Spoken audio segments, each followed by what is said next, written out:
News Live.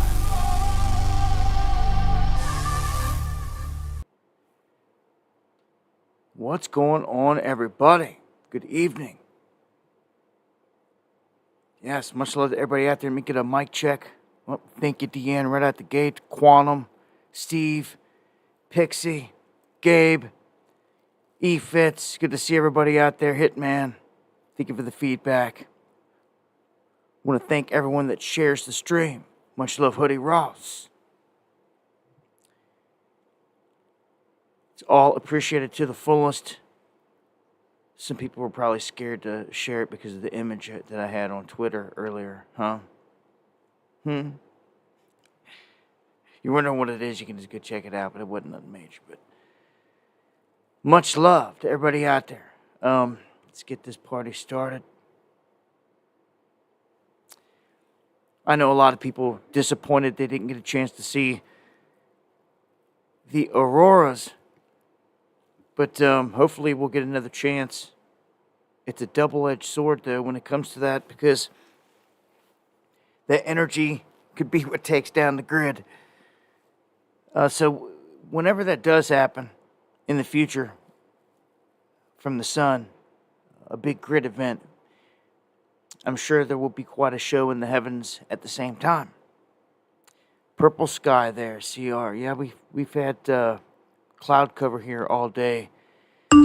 This is probably the coldest day that we've seen yet. Arma, thank you for the coffees. Much love.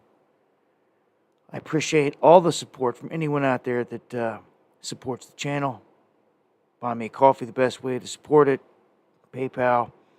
If you get anything you want to get to me, dabu7@yahoo.com. Tag me on X. Tag me in the chat. And you see here, say yow. Thank you for the coffee as well beforehand. And I will, and granted, thank you for the coffees. I will get you that channel as soon as I run this test. The people that I was trying to run the test with on the emergency radio channel didn't have their batteries charged. So I'm going to call them back. Hopefully they get their battery charged. We can run this test. I'm targeting channel 13. I'll just let you know. It's what's set up already for emergency calling. So we're going to target that so everybody knows out there.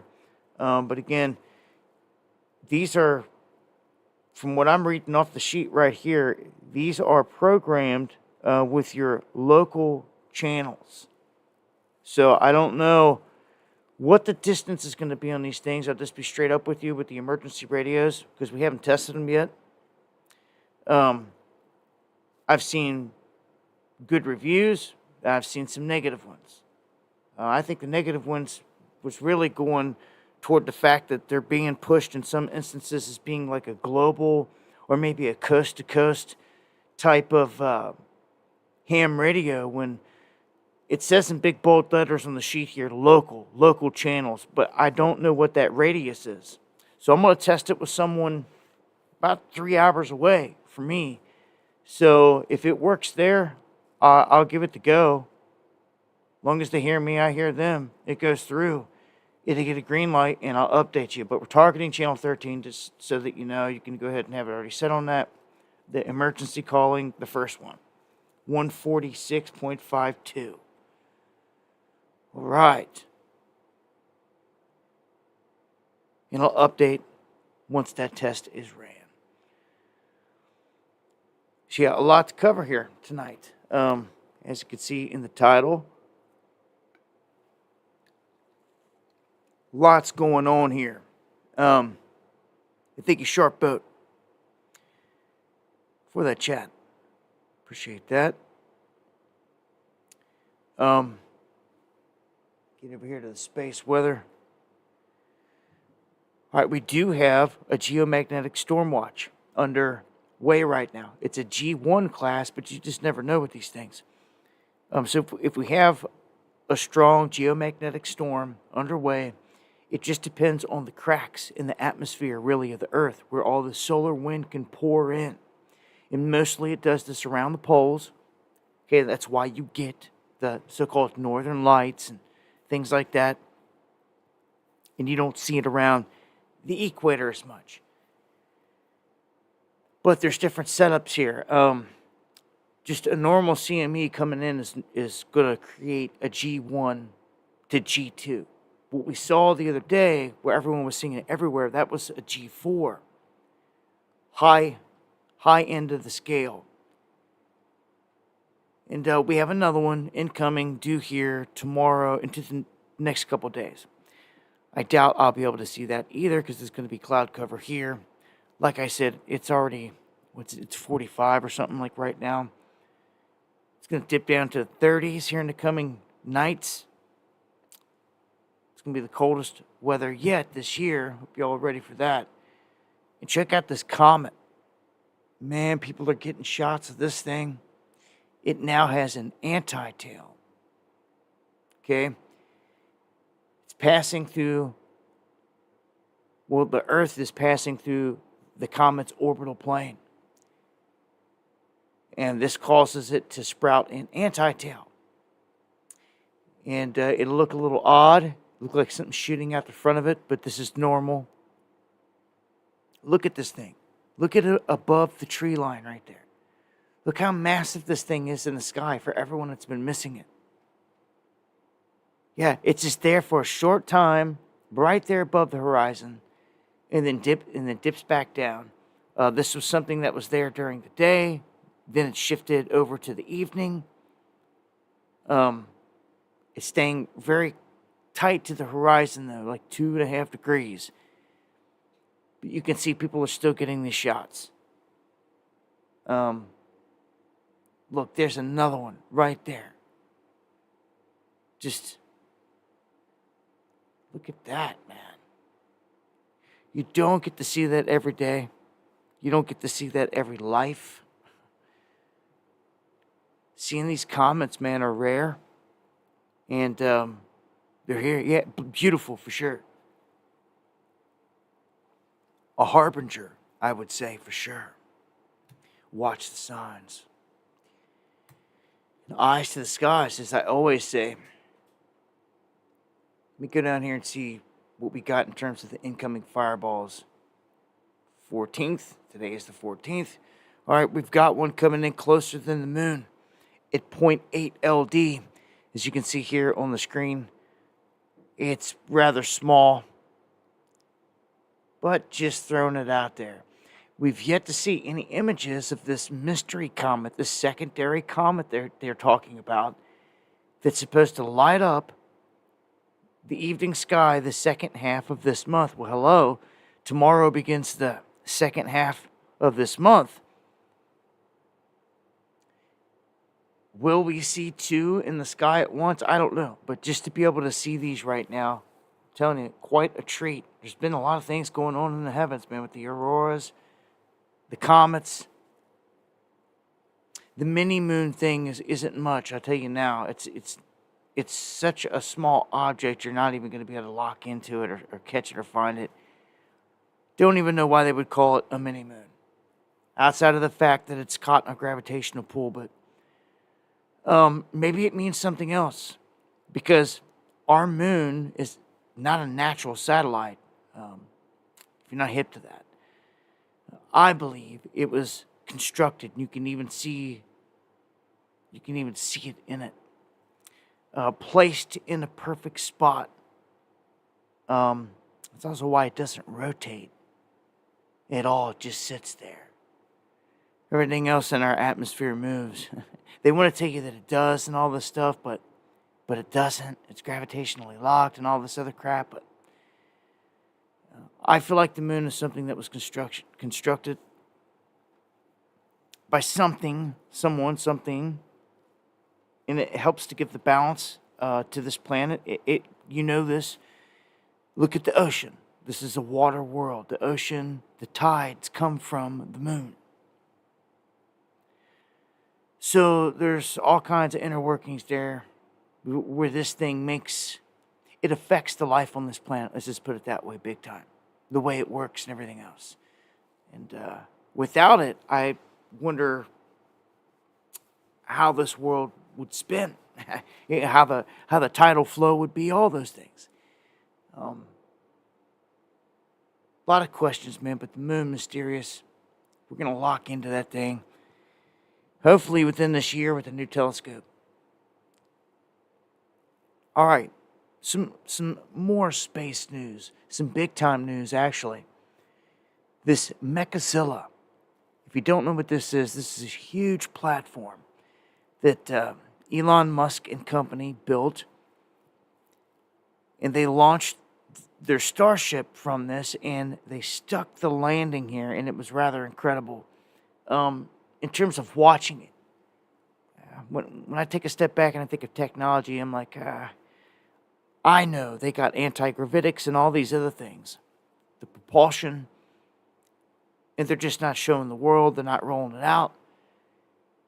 We're still dealing with rockets, but in terms of rockets, we're at the high end of it. We're like, it's as far as you can take it. Like, use these things, launch a rocket, let it fly off, come back, stick the landing. That was one thing. But now, they're landing it right in the arms of this scaffolding. Here, I'll show you. Right here. On the right. Watch this. Watch this. You guys ain't seen this. Sticks the landing. Could have been a disaster.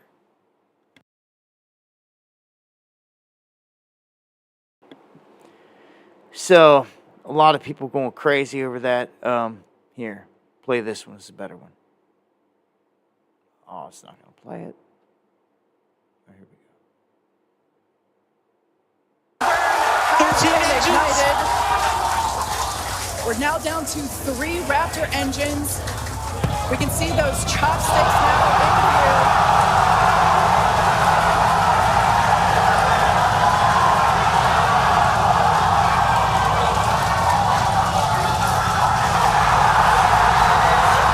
Booster, like a current shutdown.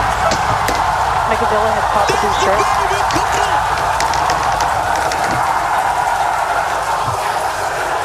People going crazy. This is absolutely insane. On the first ever attempt, we have successfully caught the super heavy booster back at Yo, the people launch here tower. going crazy. Nice. First ever attempt. That's what is I don't know. Fake audience. You know how much is so much BS? Yeah, I know. With them. But this isn't too far-fetched. In terms of one day definitely being able to handle this stuff. But I look at the crowds. The crowds too, man. It's so set up. Anything. Well, we're used to laughing at all the NASA stuff, but the SpaceX stuff is different. Now, you've got to realize he's shifting around here. You can go to these open ports, these open locations on the East Coast, and you can view them. You can view these flights in all this Cape Canaveral. As wild as some of them may seem, you can go down there and watch them take off in all this. Well, on the West Coast, it was a bit of a different setup, and they were starting to hamper him and not give him permits and allow him to do certain things. So he's just kind of like, well, he left California, went to Texas, and I don't think Texas is doing anything, which, I don't know. I guess there's some kind of strategic advantage, but what I would like to do one day is put any crazy questions to rest and go down and film one of these events ourselves. Screw their fake crowd. You should be able to see this just like you watch it at Cape Canaveral. If people are speculating that some of these things are 100% fake, that they're not landing these modules and sticking the landing, well, there's a ton of people outside that watched this and witnessed this and filmed it from a ton of different angles all over the place. So I don't know how they pulled off faking all that footage. But only way to tell is to go there by yourself and or yourself and film it and see it with your own eyes. And that's all I know to say about that. So you can sit there and speculate all day, or you can just like pack up and drive down there, and you could film one. you know, you know, it was one of these type of moments, getting up off your ass and doing something to prove it to yourself, that changes the game. It really does. Because either you're going to prove, it's going to prove something one way or the other. This is how I took it years ago when I was watching all the chaos unfolding in St. Louis, Ferguson. And I was like, you know what? I'm going there for myself. I'm sick of it. I'm sick of the media deception, the twisting, the lies, the this and that. And it changed the game. And ever since then, I started just running the streets in the city to get the scoop. There's nothing better than being on the ground. Much love, Joe. To get the footage yourself. Then all the crap they're trying to twist goes out the window. All the smoke and mirrors, the deception gets killed.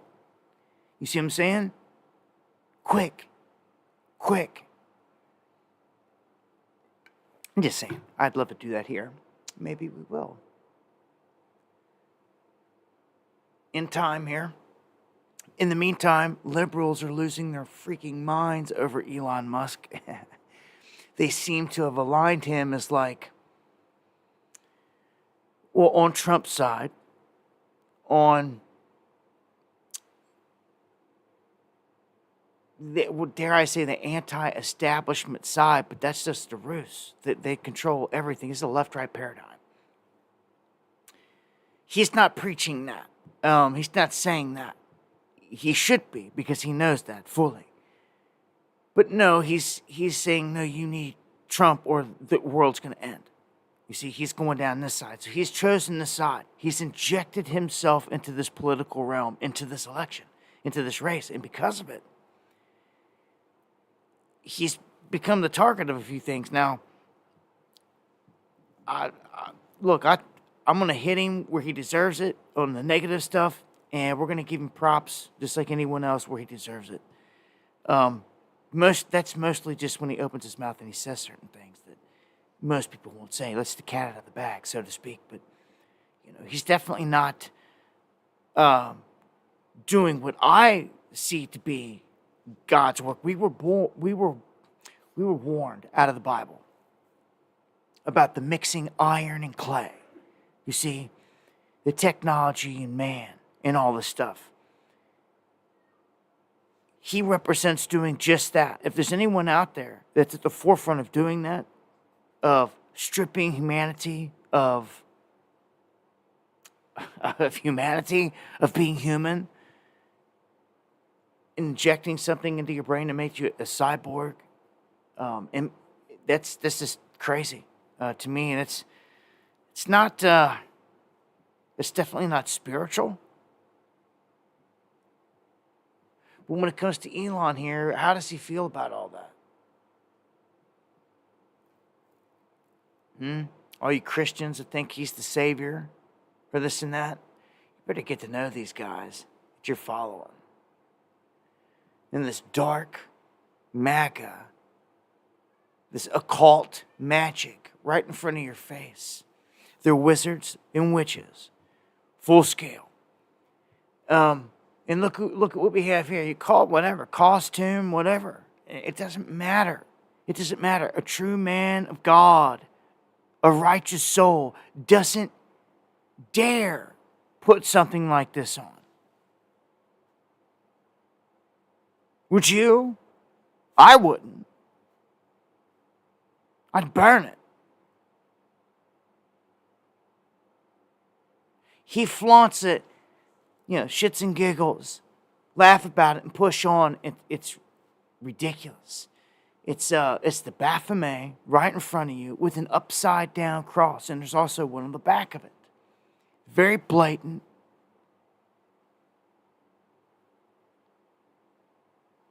Okay, so this is who your MAGA king Trump is running with, and what does this all resort back to?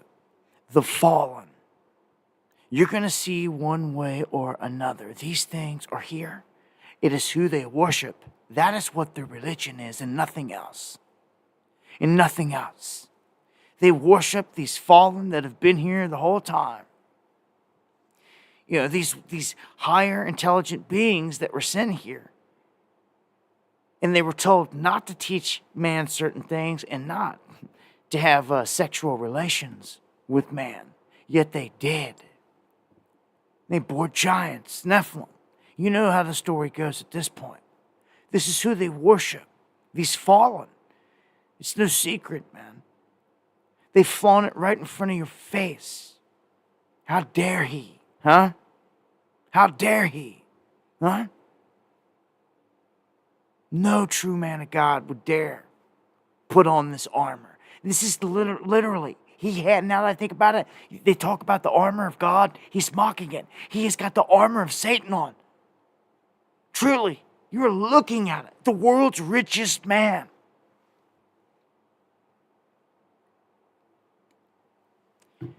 Things to think about, man. Just saying. Sometimes it's right there in front of your face. Anyhow, we're going to keep on pushing. Let's get into some of the deep demon circles here. Diddy. Doing what Epstein and company was doing what they all do. Doing what he was trained and taught to do. Groomed to do. 6 new people accusing Diddy of sexual assault, including a man who was 16 at the time. This new one says that he grabbed this guy's genitals, did all this other stuff, told him to drop his pants, and says, do you want the game or not? That there's a price to pay to be in the game, and this is it, basically. Do you want to break into the business or not? Basically, get his rear broke into. Get broke in. That's what Diddy means. And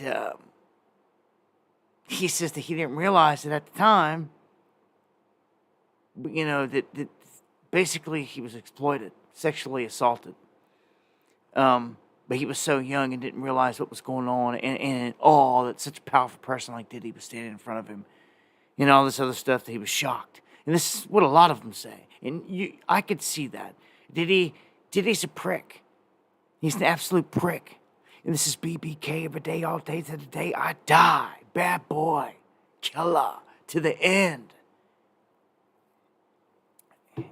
Pac told us something about this goon all the way back in the beginning. He told us all this. And then they murdered him. Him and Biggie. He was calling out these guys being Fruitius and Alizé. Calling it for what it was. Very few would. All the rest would pander and bow down. And just, they'd bitch out.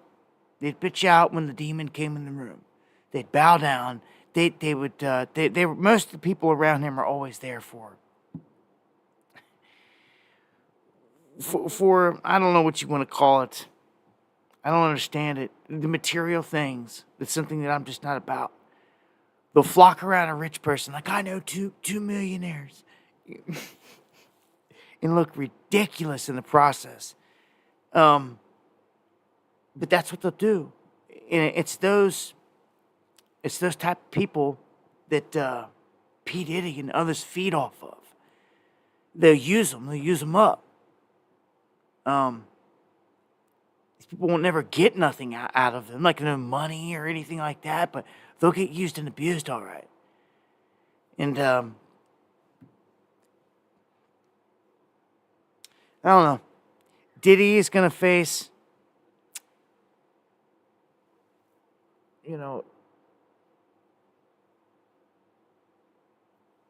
he's going to face his own here in court, I guess.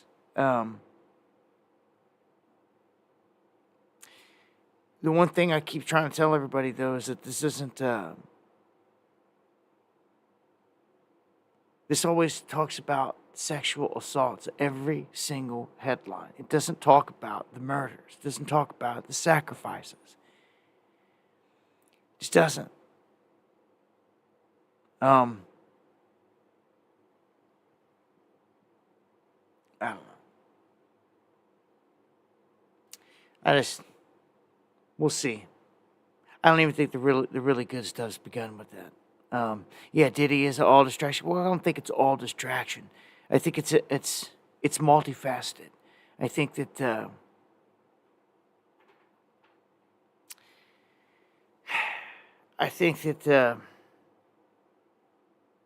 it's going to take down a lot of people that they want to clean out. Because look, these devils are wicked.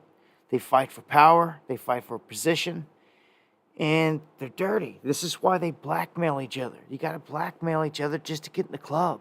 Skull and Bones is like this. All of them coming out of college, they're all like this. It's all about blackmail. Every bit of it. So, you're seeing those that have not sacrificed enough, or if they've caught slipping, tapping their lines, listening to them. Because that's when you hear how they really feel. When you're tapping someone's stuff and you're spying on them and you're listening, that's when you hear them pillow talking at night. That's when you find out what's really going on. 228, thank you, Quantum Resin, for the coffees. Appreciate it more than you know. But, you know, I watch what I say, this is a distraction.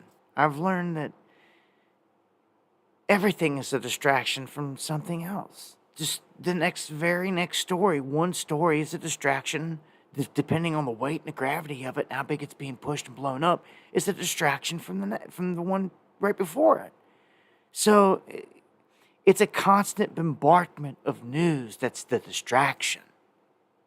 But all these things are going on and they're very real. These pedos are very real and sick. All this rape and sacrifice is very real. These Ashton Kutchers and all these other people that are tied into this in the game, they all need to come down. They all need to go into a jail cell. Every one of them. The crooked politicians that are in on it with them. Maybe this opens a door if people pay attention. And maybe this leads to the ones we've been trying to get this whole time.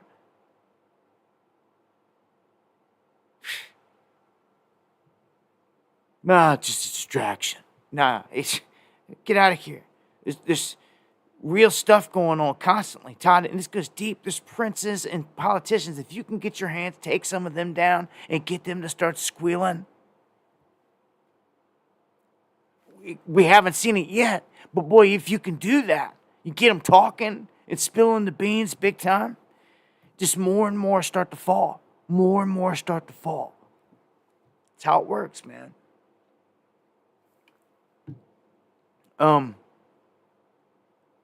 I will say, like I said, it's multifaceted. Double-edged sword, let's just put it that way. It is a distraction, It's not, but it is. Let's just put some thought into it for a second. Like I said, it takes away from the very next story. But it's important, right? But what's it really taken away from? When you start talking about orgies and filming people and blackmail, what does this really take away from?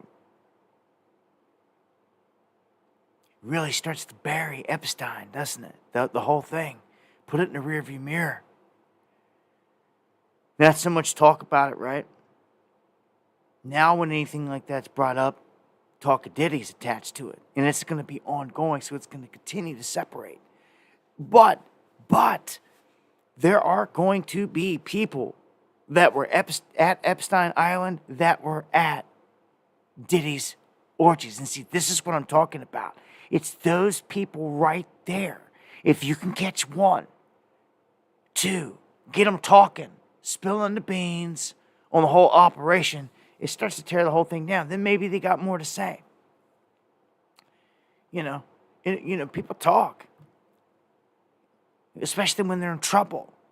And then maybe things start to come out about Epstein Island and all this stuff that was being kept hidden. I don't know. It's another door in, that's for sure. You can't deny that. It's definitely another door in.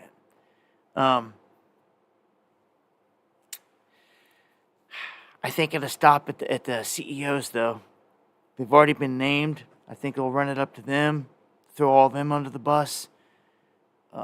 Interscopes and universals and all that, and they'll stop there because from there it goes into Fed hands, Mossad hands, things like that. You see, so everybody underneath of them will be thrown under the bus and cleaned out. They're not needed anymore, which is kind of scary because I'm telling you, they're tearing America down. They're gutting it by design. There's been books written on it. It's coming down. They're destroying it. We're just a big event away from it happening. I mean, dude, look how many times they're trying to telegraph assassinating Trump. Boy, oh boy, we are in crunch time, ain't we? All right, before I get into that, let me tear into a couple other important things here. And let me check one thing. Again, think of quantum, granted. Arma. Spiro slip in. Missed him. See Kathy waving to him. Much love, Spiro. Google agreeing to buy nuclear power for small modular reactors to be built by Kairos Power. And this is kind of crazy because we're seeing a shift happen here. All these climate guys, climate this and that, gotta go EV this, EV that. Now, it's all going toward nukes. First it was Amazon, then it was Microsoft, now Google. This is it. It's the next AI trade because they admit it's the only thing that they got that will power AI. That's it. The green agenda won't do it. It doesn't fulfill it. It was just a scam, pretty much. It's not going to do it. It's not going to power AI and everything that comes attached with it. Blockchain, all this stuff. Which blockchain in itself is the stupidest stuff in the world. Like Bitcoin. You have to mine. You have to use all this energy. Okay? Imagine all that energy created to create a digital nothing. It's the stupidest thing I've ever seen in my life. I thought about it 50 ways from Sunday. The amount of power generation just in having to do it, to mine, to process it is insane. This is why they'll be going and like posting up by waterfalls and stuff, trying to use the hydroelectricity to mine and do all this other stuff. I just don't see how you're going to pull it off. That's something that sucks up that much power is going to be feasible. That's just how I see it. Moving into the future, anything that is consuming, we should be going the other way with it. We should be doing things and utilizing things that use less energy, not exorbitant amounts like all these crazy cryptos that just get created out of thin air every day. And a bunch of them you can mine, and to do all that, it all takes energy. We've been through this. My gosh, throughout the year since 2017, we dove into all this stuff. We had rigs built, we had bots built and controlled for trading, everything. And it's all energy consuming, big time. Especially when you're making the mining rigs. Are you kidding me? Making full-scale basements. They have to you know how much power these things suck up? How much heat they put off? Dude, if you don't know, dude, you better start to do some research. So this is why they need nuclear. They're going all in. So I expect to see some of the other plants remodded and some new ones coming online. No one likes the thought, though, of having a nuclear reactor going in up the road from them or close to them, right? That's the downside of all this with nuclear. Just be honest about it. A huge disaster could leave anywhere, like Chernobyl. Right? So I say, give us the free energy, but there's a cost to that. I'm telling you. They're waiting. They have the free energy full scale, just not using it. It's just not the time. It's not the time. In the way they're playing us, the way the society's set up. Remember, Tesla already tried this. Tesla tried this in his lifetime, and J.P. Morgan Chase and the goons shut him down. Destroyed his life. Stole his tech. And decided that we were all better off living off of a meter that they could charge us monthly, recurring, and keep us as debt slaves. That's what you should really be trying to break free of, is their grasp. Solar, wind, gasifiers, anything to break free from the beast and their smart meters that are making you sick and ill and spitting off frequencies that are driving you crazy, and MK Ultra and people, like the whole nine. You got to break away from it. It's the best advice that I can give. If you really want to, you will. In the meantime, here in the United States, I will tell you, this is the time to go start filling your gas tanks for your emergency generators. Remember a few years ago when the ice hit real hard? It took us out. We were without power in our surroundings. It was like right when we had moved to the location we were at. And I got caught. I got caught slipping. I didn't have enough gas. I had my gas cans filled, but it wasn't enough. I ended up afterwards stockpiling like 5, 6 of the big ones. Because for days, everyone was without power. Even if you went down to the gas station was without power. So what are you going to do then? A four-wheeler it down there, they have no power. What's it going to do for anyone? You better hope you have gas on hand to feed a generator. That's it. That's it. That's the only way. It's the only way you're going to keep the lights on. Unless you're off-grid. If you're off-grid, you ain't got to worry about none of that. Again. You ain't got to worry about none of it. So,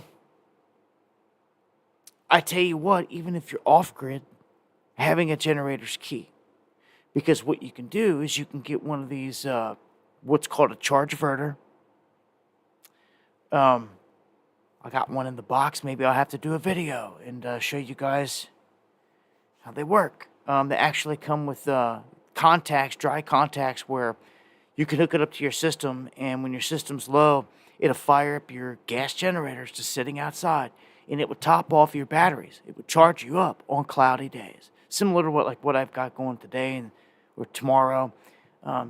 If you're going throughout the winter and you're on a solar off-grid system and you're wondering what are you going to do if that happens, well, I'm telling you, just have a gas-powered or propane-powered generator, doesn't matter. They can simply top off your batteries. As long as you're not living in Seattle, you'll be good.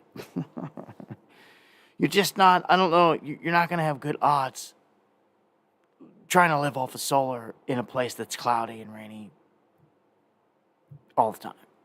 Especially the cloud cover, the biggest thing there.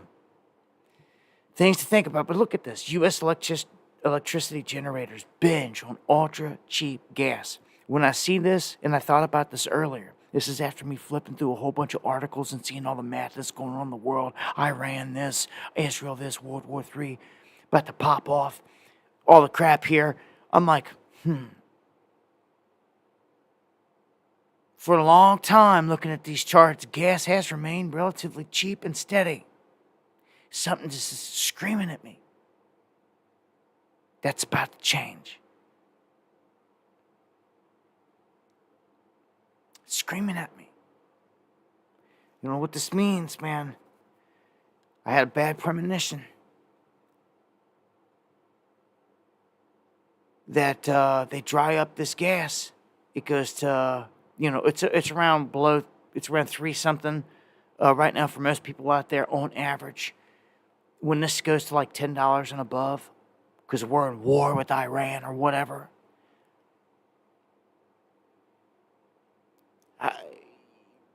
not only is it going to be expensive, but there's going to be a run on it. And it's going to be hard to get. Some places won't have it. They're going to stop shipping it. If we go to all-out war in World War III, they're not going to send their enemy gas. Get out of here. No. Things are going to get shut down, grinding to a halt. Maybe you need to go back and do some research, see what it was like in the Great Depression, and where they took this, is where they're taking this. I told you, one big event, they're stealing everyone's 401ks, crashing the markets. That's where all the money's at. The only money Americans have is tied into their 401ks. That's it. So that's what's left. They're going to take it and leave you holding the bag. That's the next big move, I'm telling you. Why would they leave it on the table? They're the biggest criminals in the world. It doesn't take a rocket scientist to figure this out. Where's all the money at? You know they want it. Now it's figuring out how they're going to get it. And I've already told you. They're going to freeze the money in the banks. In the CBDC, in that wallet that is already sitting there waiting on you, is going to be the answer. Problem, reaction, solution, whatever. Good, Silver Fox, good. You need to be, I would say, invest into physical assets. Whether it's land, whether it's items, swords, weapons, ammunition, silver, fine china, that's still silver, things of that nature, copper. There's things you're going to need that almost everything. I almost feel like we're going into a hoarding situation. Like, you're better off starting to hoard things. Build a little shed or a barn and start sticking stuff in it for trade. Whatever you come across, whatever you got. Because when you can't get nothing no more,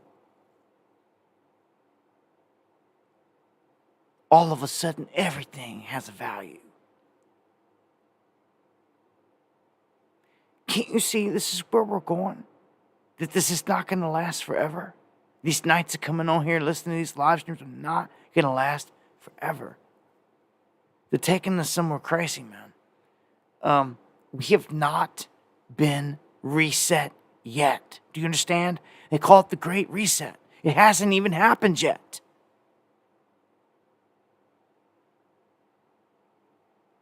If I had a big old bell right now, it'd be dinging, like ding, ding, ding, ding. Like, that's right, Valcombi bars are good. They're meat puppet in the chat. Any gold, silver, anything you get your hands on. We're getting closer and closer, and boy, oh boy, we're within like a few weeks now of this election going down. So, see. All right, let's dive into, I'm going to shift gears here. We're going to continue to shift gears up here and try to knock out a bunch of headlines. So, you heard me talk about a stretch of I-40 in the Carolinas or in Tennessee was taken out. They're now saying that it's closed indefinitely. The travelers between East Tennessee and Western North Carolina will continue to take alternative routes because the NCDOT says a stretch of this Interstate 40 in the Pigeon River Gorge region is going to remain closed indefinitely as they try to fix this. I don't know how you fix this. When the river comes up and eats away this much, usually it's done. I mean, you can drive. You'll see they go out here and they drive these metal things down to the side to try to hold it in.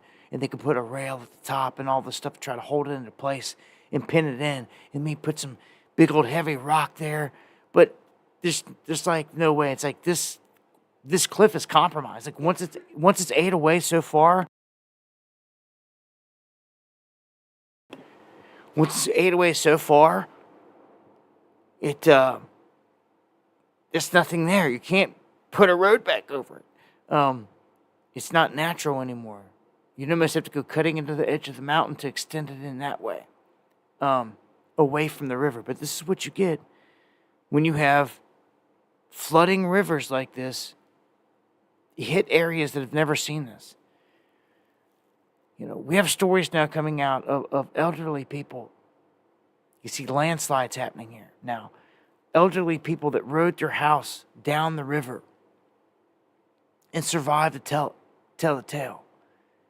You can see where this stretch of road went. Down through here, it's gone completely. Went through here, it's just like gone. It's just part of the river. Doesn't exist anymore. And you can't replace that. You can see what they've done. Look what they're doing right here. I'm going to tell you right now, this is a disaster in the making. This is trying to put a Band-Aid on a wound that needs stitches. Okay? You're, over time, going to bleed out. Much love, my brother Gary. Good to see you. Look at this. Look at this picture here. This is crazy. Look at that. Look at that. Look at what they're doing. This is hollow. This is going to be hollow in nature. They're building a wall straight up. Man, oh man. I don't see this as... I've seen so many times where designs like this, all it takes is one washout and the people don't realize it, but everything below them is not there. And somebody drives right into a sinkhole. I don't know. This could be bad. I hope that they do it right, but I don't know, man.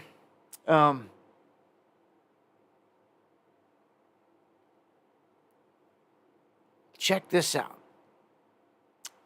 This community inside of Florida that went stormproof did a couple key things here. What they did is, before the hurricane came in and hit them, because it's a hurricane, you know, with 100 and some mile an hour wind, they took down their solar panels and all that stuff. They didn't just leave everything sitting there.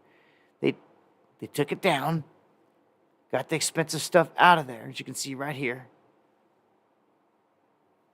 And they were able to go back to their house and secure this afterwards. They just unplugged them, got them all down, took them out of there, put them in storage, safe storage, and they were able to get them back on the roof afterwards. And they're back up and running. They were able to dodge the bullet this way, with pretty much an off-grid setup. But this entire community is what they are calling stormproof. Now, this isn't the first time I've spoke on this, but I don't think I had a chance to go into detail about Lago. Okay? If you don't know, and I don't have the image up here tonight, but Lago sits right down on the beachfront, east coast of Florida, right? Prime real estate, beautiful territory, but it's right there in Hurricane Alley too. It's not like he can dodge them. But how come Lago hasn't been smashed and thrashed and whiplashed and all this other stuff? Well, it's stormproofed, and it was built that way from Jump Street. The whole design, from the roof to anything, any overhangs, to anything that's outside, to where they can batten the whole thing down, seal it up, and it's stormproof. You're not going to have a surge of water coming in there and flooding it out. It's designed where that cannot happen. Okay, as long as everything is done the right way. I mean, every place is different. But most places have a protocol where they'll seal up the place into this stormproof, hunker down mode. Okay? What protects Mar-a-Lago that I've seen a lot better than other places is that they drilled down through the earth and they bolted this thing to the coral reef. It ain't going nowhere. So Mar-a-Lago literally concreted, anchored, bolted, and chained down to the coral reef. Ain't going nowhere. nowhere. Like that building will be still standing. Stuff like that will still be standing as long as it's not completely underwater. It still could be standing for a long time. Just saying. That's stormproofing. So, I want to point out a few things about FEMA, the fake emergency masters of America. Here, they've dropped the ball big time, but I want to point out this policy so you can see why we're there, why we're at this point. Apparently, this whole time throughout the Biden regime, they pushed this strategic plan, and it's dubbed 2022 to 2026, which means we've still got a couple years of this left, even into the next presidency, whoever it is. That FEMA is pushing this, and it's about diversity, equity, inclusivity, all this stuff. And they're trying to say that they want to put these LGBT whatever people before others, and people are like, are you kidding me? Like, when it comes to emergency response, no one person is valued more than the other. Like, it's sickening. It's absolutely sickening, but this is what they're doing.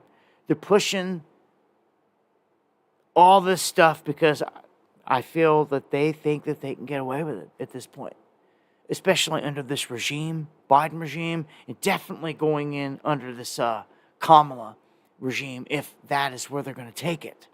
Again, I've yet to find out that her bloodline tracks back to the presidential bloodline. I have not found the connection. I've looked. I've done some digging.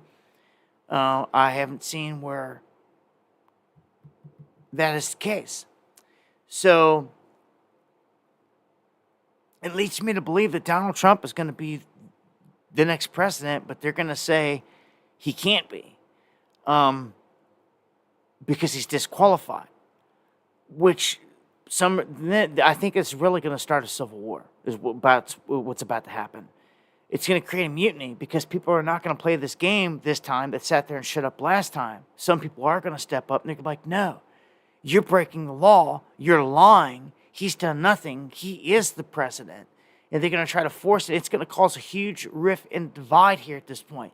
And if they do install Kamala and they deny Trump, the crazy part is if Trump wins it and they deny him, that means J.D. Vance won. J.D. Vance has not been labeled an insurrectionist. He can't be. He wasn't involved in none of that. He could be the vice president and Kamala the president. And let me tell you, guess who I seen standing in a whole crowd of them Lubavitch dudes in all black with the big black hats on.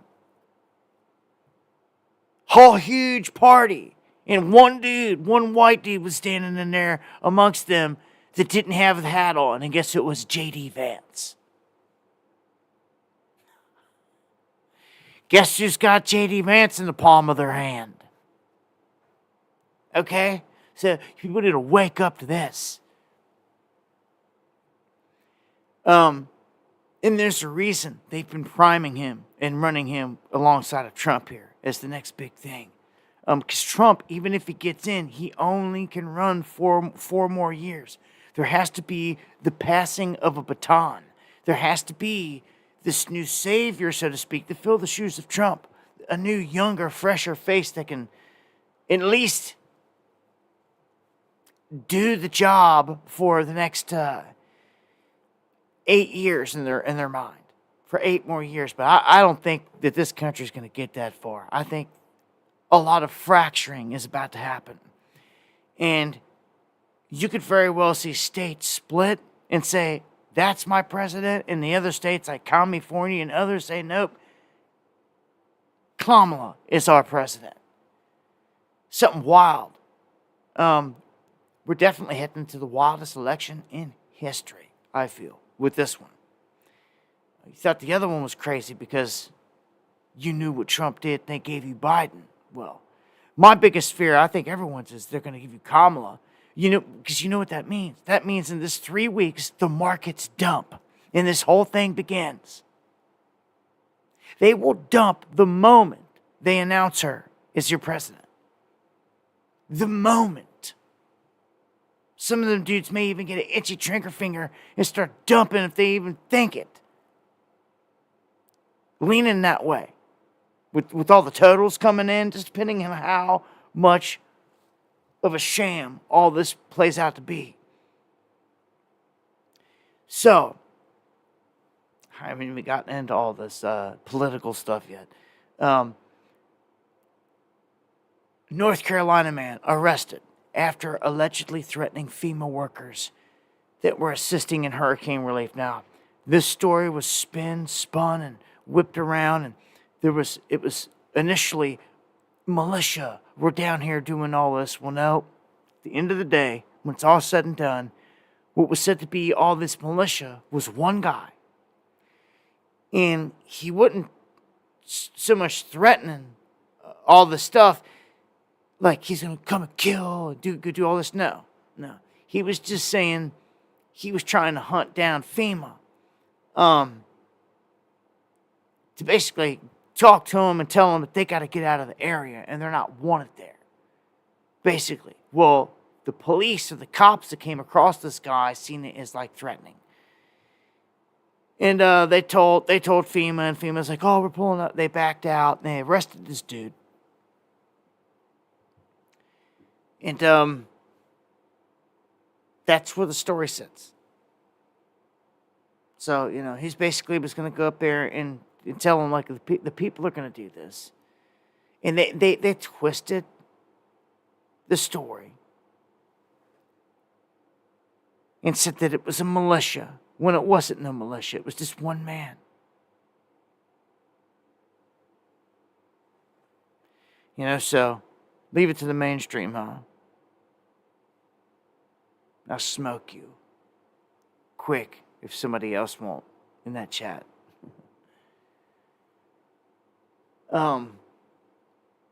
So here's one of the biggest issues with people getting wiped out, besides the ton of deaths that you're not being told about, that the mainstream's not speaking about, that's definitely happening. I watched a clip of a person today that was basically saying that she didn't even want to put the video out, but she felt she had to. And that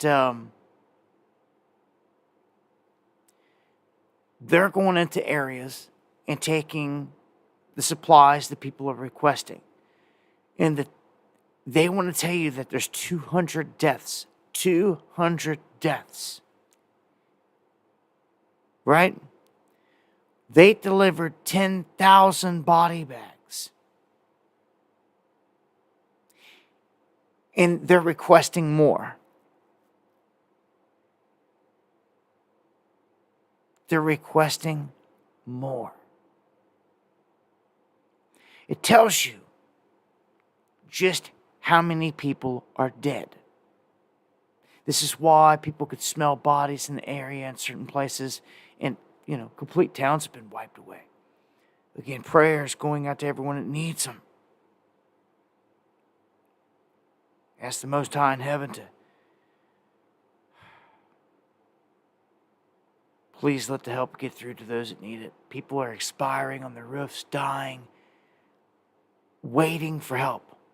This is from the frontline responders that are telling us this. Yeah, the militia should have done been mounting up. But, where are they? So look at here. Look at how everyone's getting played. Like 1% of the people that lived in these mountains had flood insurance. Because they never expected a hurricane to come in and do what it did. Be steered right toward them and dumped on them.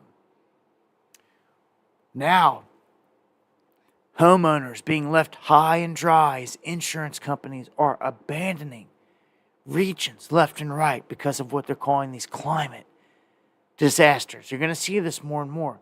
So it's happening in these flood-prone zones. where they're not going to offer it, or it's going to be through the roof. And then in these areas where they're burning people out west, they're doing the same thing. So they're coming from both angles. Insurance companies just not wanting to cover anyone's anything. So therefore, if they get their stuff burnt down, it's a complete loss. Is it even worth it at this point? Like, I don't know. If I lived out west, like anywhere they could potentially be caught up in these fires, I would definitely have to make sure that all the area around my home was cleared. Maybe some trees in the yard or on the property, but I'd have to have a big circle carved out around it that's not going to catch fire. Matter of fact, it's pretty much what I've already done. I've had to deal with a mountain fire just like this, and I've got to make sure that any fire coming up a mountain isn't going to wipe us out. So you have to have breaks, fire breaks, spots that are all rock or doesn't have vegetation or trees, anything that can burn. You got to be smart, man, about all this stuff from here. They're using all this as a weapon. Period. Okay? All right. Here's another one. You guys remember the data breach I told you from the National Public Data? Well, now all of a sudden, quickly, they're filing for bankruptcy. And it's like they're trying to run and get out of here after there was this massive data breach involving 3 billion people. That's huge. 3 billion people. It's a lot. Half the planet. Now all of a sudden they're shutting down shop and they're like running for the hills. And it's like, hold up a second. Is something about to come from this? Well, I bet so. I bet so. Imagine all the data they got. And these things happen all the time. It's like, is anything private out there anymore? They've hacked so many things. Okay. We've got more than 400 North American 7-Elevens shutting down. So as this country continues to get decimated and brought down and destroyed by design, staples in places that you've always known and seen your whole life are disappearing and vanishing. All types, I mean, it's nonstop. All the time I'm telling you of all these places that are gone to history. Yeah, so it just continues. They plan to shut down 444 underperforming, so there's a sign, underperforming stores. And, you know, all these places keep citing the same thing, that they depend on the everyday consumer, middle-class people, and they're saying they're tapped out. They're not coming in, they're not spending the money. How can we stay alive and survive if people are not coming in buying nothing? It's what they're saying. Now, I don't know about that. Everywhere I go, any gas station that I see, I mean, they're busy all the time, everywhere. Like, I don't get that. Part of this, I feel, is a ploy. Like, they're being forced into all this. If your CEO is part of the club, well, this is the forced shutdown of everything. It's what it is. It's crazy. Okay, so here's Goldman. Goldman issues a grim outlook for AutoZone, citing significant exposure to struggling, working, poor consumers. It's the same thing over and over and over again. It ain't getting any better. Every place, constantly, they're all shutting down shop. They're deteriorating slowly. Ain't nothing growing. Ain't nothing booming. It's falling apart. Quickly deteriorating. So, I mean, at this point, here goes AutoZone. So by 2030, places like this, how many will even exist? Then where are you going to get your parts? You know, if the main auto shop in town, I know there's a couple other, but they're all in the same position. This is happening to all of them. It's what happens when you can't get parts in town no more, man. Some of these people just don't care until it's too late. They take their car to the shop and, radiator's out and they need to fix it or something stupid like that. And they're like, oh, well, we can't get one. Like, what do you mean? Like, what rock have you been living under? Don't you listen to WW3? All you do and you didn't listen to his warnings? Shame on you. I mean, there's only so much you can stock up on, but I'm just saying, this place is going down the tubes, and it sucks. Not be able to do nothing. I mean, there's no righteous billionaires, no righteous good people out here that can go around saying, hey, let me help you out. Let me throw you a lifeline. That's what I would like to do. Because places and people need it, that's for sure, all over the place. Something else that's helping to destroy this place is China, for sure. China and their economy and them trying to operate, they are destroying us. Number one, they are stealing our intellectual property rights big time. This is something that's been ongoing since Trump was in office. And he was trying to counter it. He was going after them on that. They do things like stealing intellectual property rights, which is your ideas, and knocking them off and mass producing them so they can sell it cheaper than you. Therefore, put you out of business. From far away. Stealing your idea and getting away with it. Okay? Because your politicians have put it into law that they will mass produce and send all this China crap into this country, and that's the way they got to set up. It needs to be Americans getting on it, producing all these things, and just buying American made, not depending on no one else. We need to really start opening up and starting. If they want to crumble businesses, we need to start creating new ones. And creating new ones that counter their crap. Okay, so look here at the lithium business. China is overproducing lithium to eliminate the rivals. That's exactly what I just told you, isn't it? Another example of it. This is how they operate. They will mass produce to eliminate their rivals. Then they control the whole thing. And that's not good when someone does that. Because look at the port situation I just told you about. 80% of our ports have crane, or the 80% of the cranes in all of our ports are made in China. And now we're finding out that they have modems in them that should not be there. Wonder what they could do with that. Are you kidding me? You're talking like any minute they can hit a button and remote control our ports, these cranes, and make them go haywire? Oh, yes, they can. And they just told us this. Everyone's just snoozing on it. Just snoozing. Off to the next article. It's all about entertainment around here until it all hits the fan, huh? We need to start producing this stuff ourselves. But what this is doing is it is making lithium cheap to get your hands on. If you can, so, double-edged sword again out there.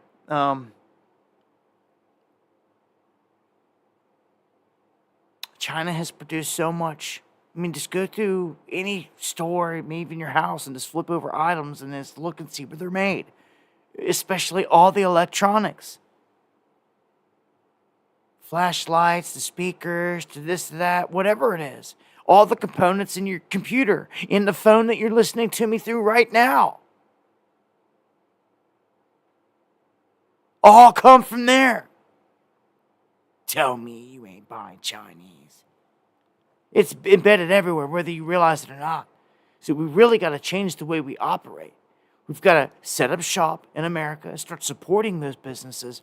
That's the only way you're going to keep it alive. It's the only way we're going to make it through this. You got to revive. You've got to replenish, or they're going to replace us. If not by illegal migrants, just by technology and robots alone. They don't need us. All right, why do silver or gold investors, any kind of precious metal investor, why would you want to pay attention to copper? Well, it too is in the basket, if you ask me, and I would stack this big time. All your copper pennies, all of it. They knew all of this. This is why they started taking back all the coinage in lockdowns.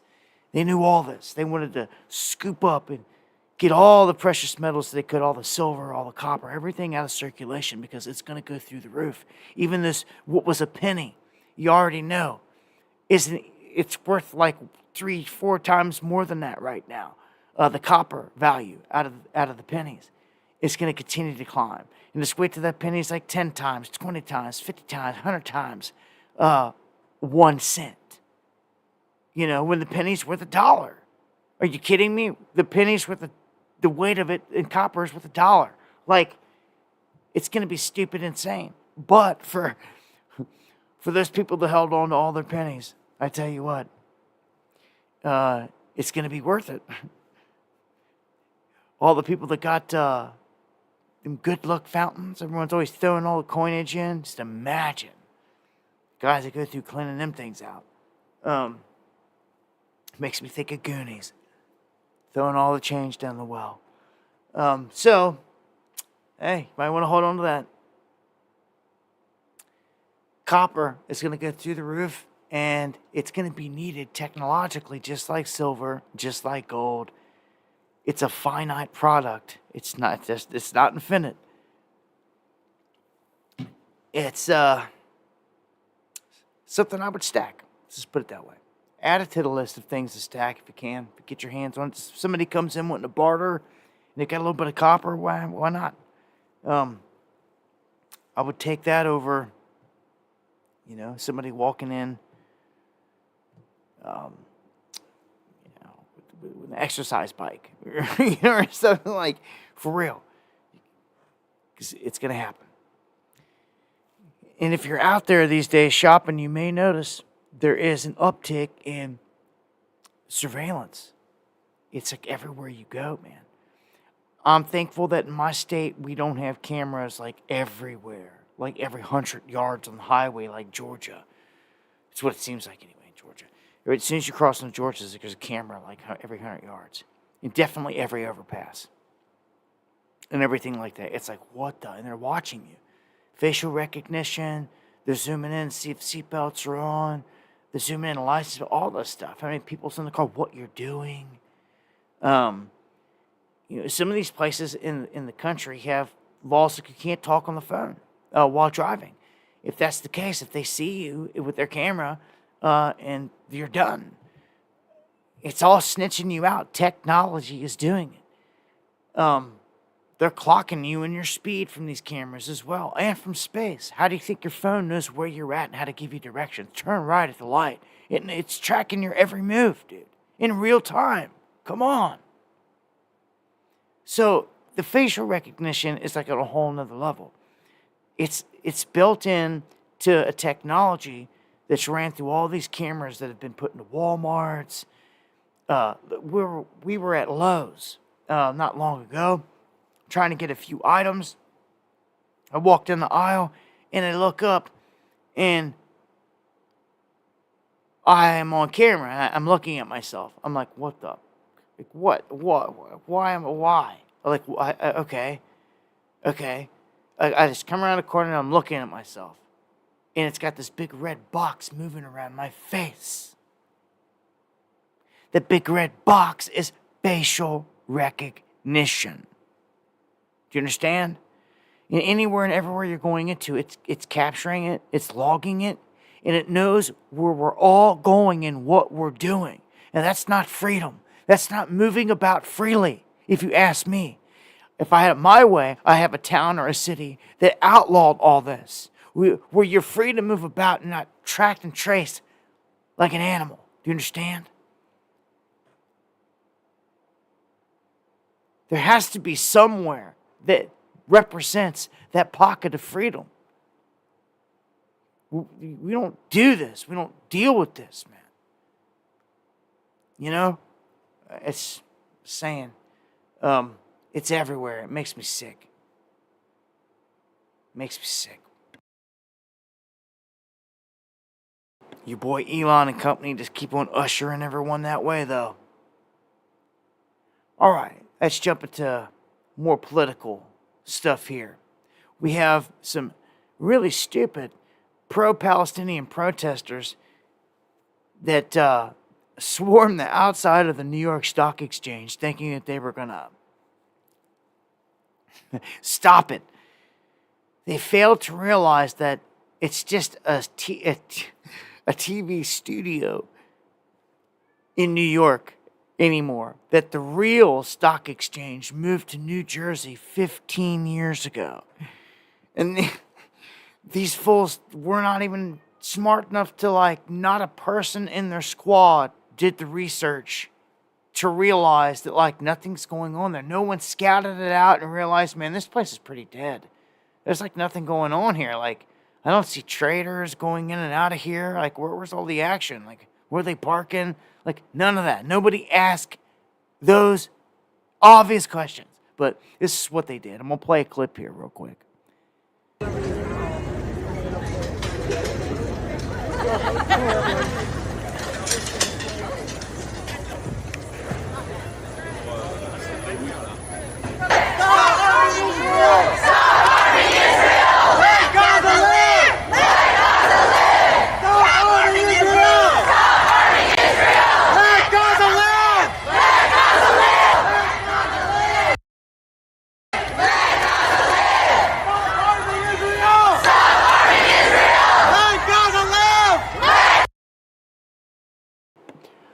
Look at all the energy. Yeah, it was for nothing. Nobody heard them. Except for these couple of cameras. They were just shouting at the walls.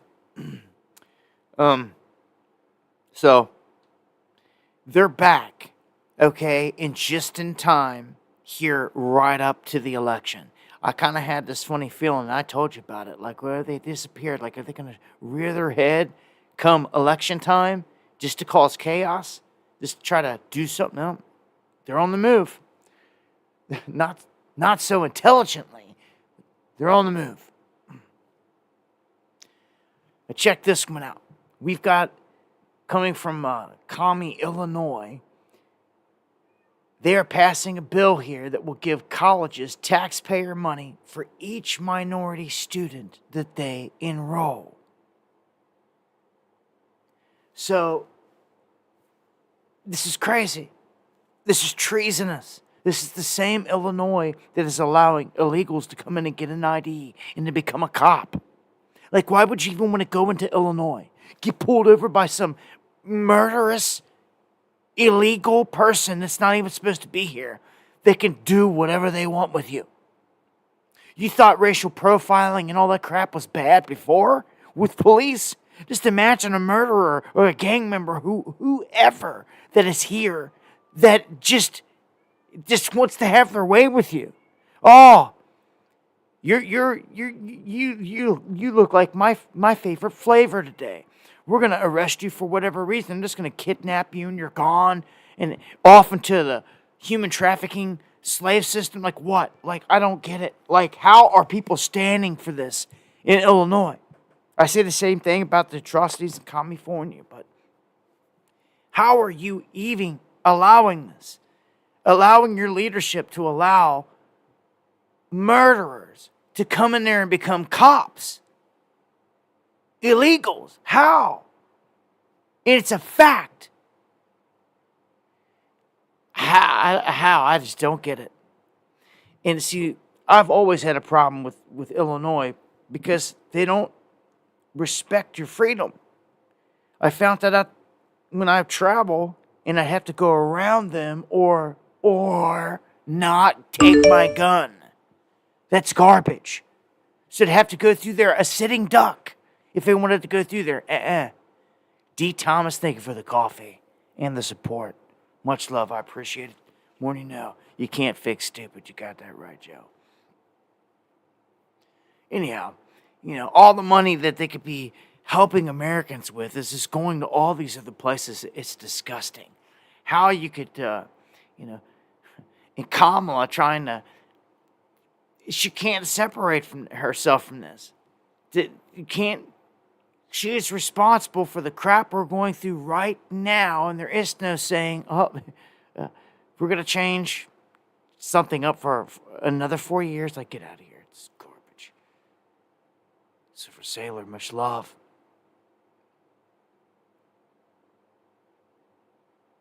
Much love to you and everyone in Japan there, Silver Sailor, and all the pure bloods. I hope you're doing good out there, man. It's good to know we're reaching Japan. Japan here tonight.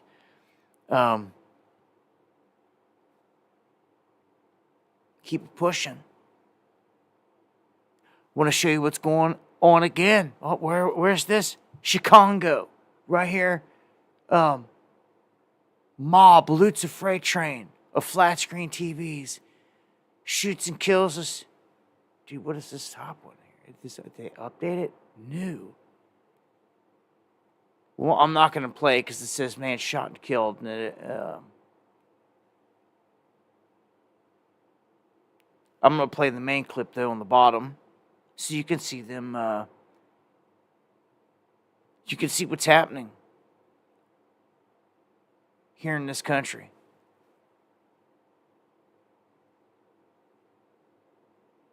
People were scrambling into open freight cars, climbing over each other to get to boxes of different items. Look at this. They were then tossing them out onto the ground. Many of cases were put into waiting vehicles, which then drove off. Police did arrive on the scene, but at first they were unable to slow those looters. Eventually, more police officers did arrive. At one moment, officers tried to chase down suspects and pulled their weapons. We watched that live at the top of our 5 o'clock news. There are no reports of any shots being fired. The scene eventually calmed down. Union Pacific officials tell us they are on the scene there with Chicago police officers. This is not the first time freight trains have been broken into along that very stretch of track. And more than an hour after all of this started, there were still more people breaking into train cars. Chopper 7 captured this video just about 15 minutes ago. UP officials from the rails say burglaries are a serious safety risk to their workers as well as the general public. No word yet from police. All right, I'm going to add something to this. And this comes from information sent in to me via email about what's going on with the ports and all of these containers, shipping containers, that's going on.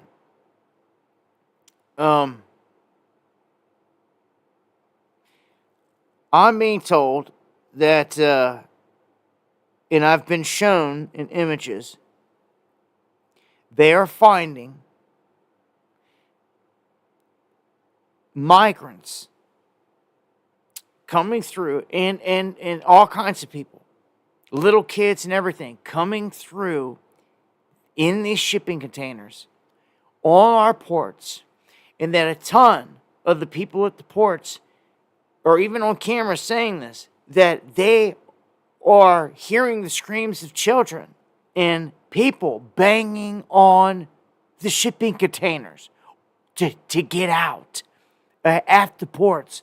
And they can't just open any and every shipping container, especially if it's some other stuff that they're not told that they can. So a bunch of them have suspected this whole time that this has been going on, but not this large scale. And they showed them opening up the shipping containers left and right. And dude, there's just all kinds of people. They're living in them. Their clothes are hanging up on the walls. There's kids in there for sure. Yeah, there's all kinds of people in there. It's crazy. They're living in them. It's like, what? Like, it's all over, man. They're sending them in from all over. When I seen that, it was just crazy. The human trafficking is on a whole new level, more than what you've ever seen or ever known. Keep an eye on anyone and everything that you love. And if anything ever happens in your area, know that it's a highly organized thing. You just got to pay attention, man. People got to watch their neighborhoods from here on out. You should have been anyway. Head on a swivel. You need to know everybody. You know everyone that's in every house. I would, or else I wouldn't be there. I'd remove myself from the situation. Especially if there's people around you can't trust. I mean, that's what I did. As soon as they locked us down, the place that I was at, I thought that I got out to the mountains and thought that, I was in a good enough spot. But no. When they said, you got to be locked down, and like, they're sending teams to go up to people's doors. I say, oh, hell no.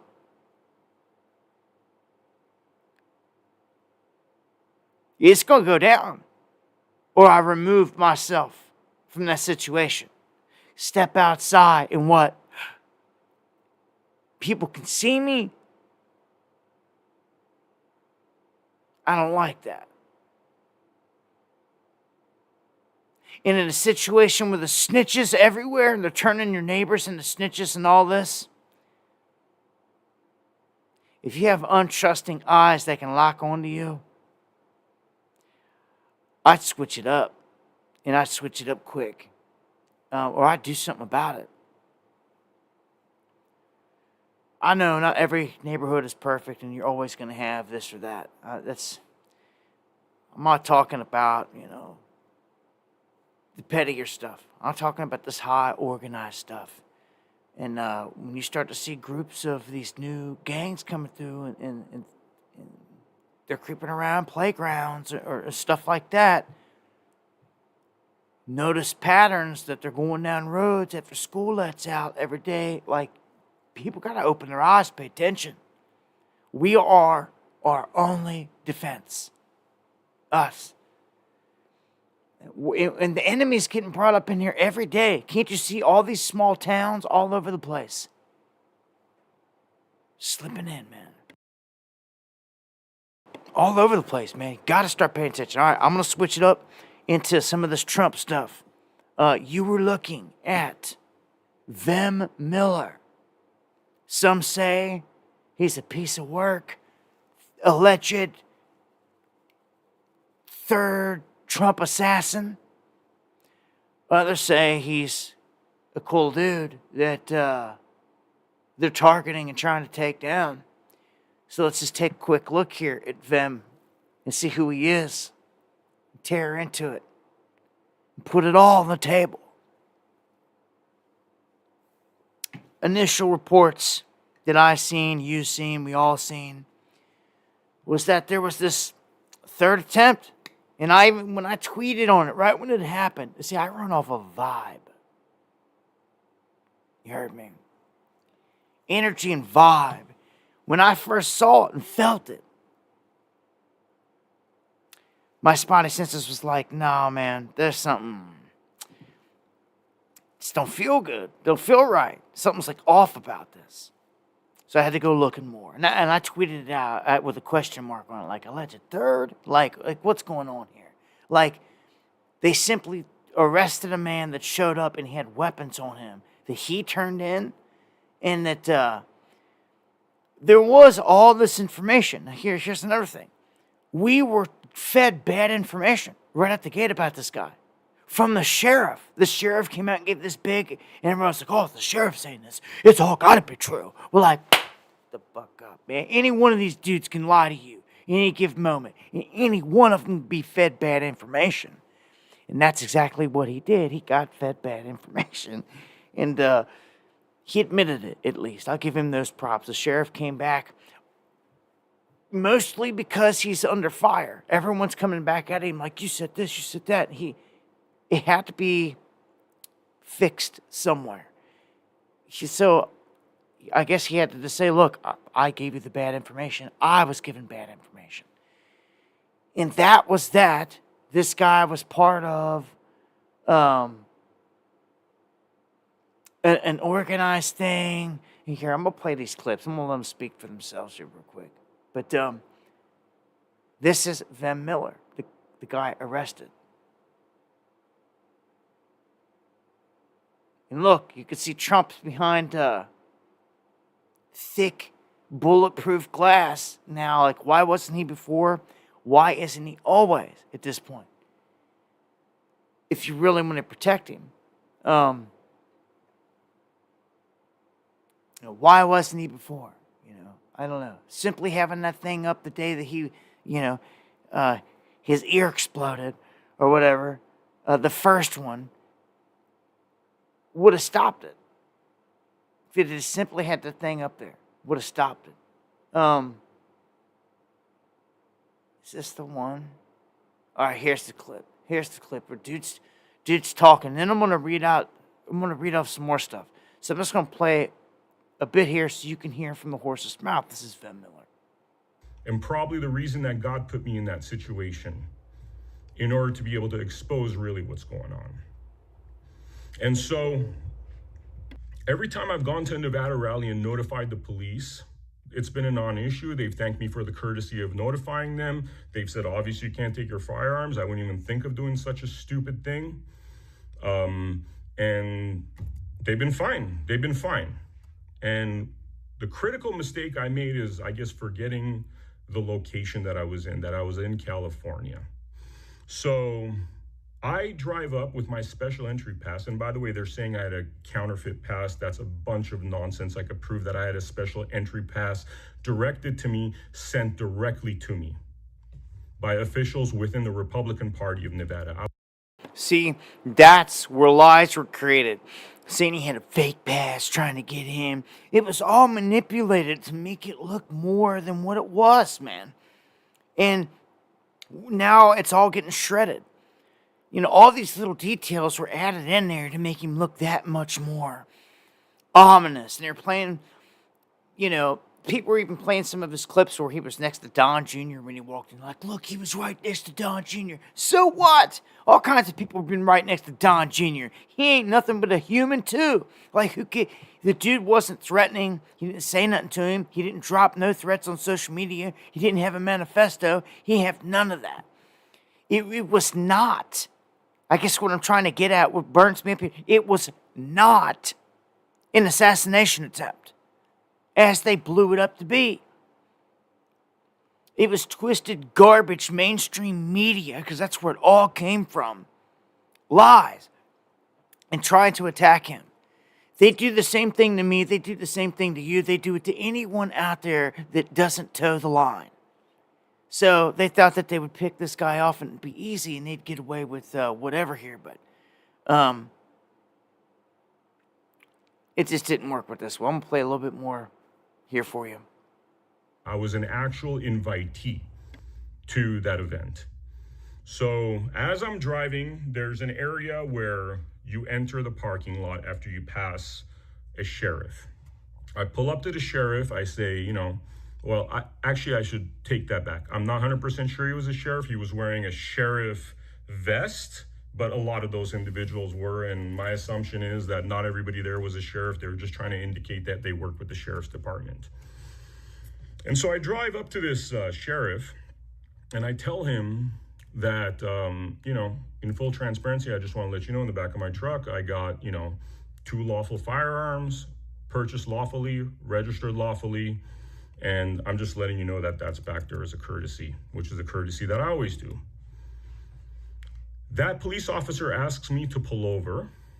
So I pull over, and just so everybody's clear out there, it's not like they found that I had firearms or did an investigation, blah, blah, blah. No, the body cams and the evidence will expose and reveal that I myself drove up to the sheriff and gave him the common courtesy and respect of letting him know about the firearms I had in the back of my truck.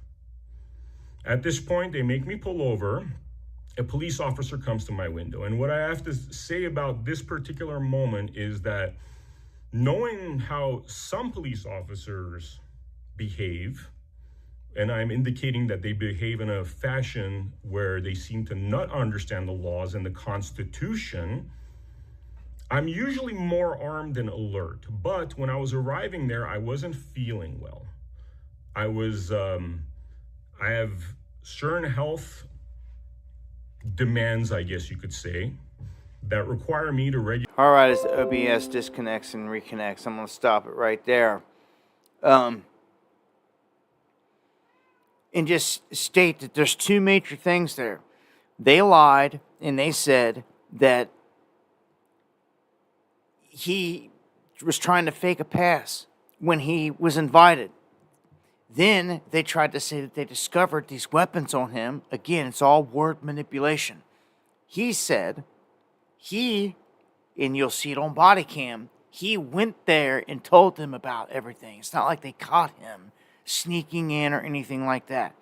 So, a man, you just heard him from himself, he drove there. His biggest mistake was forgetting and not realizing that, he wasn't in his home state.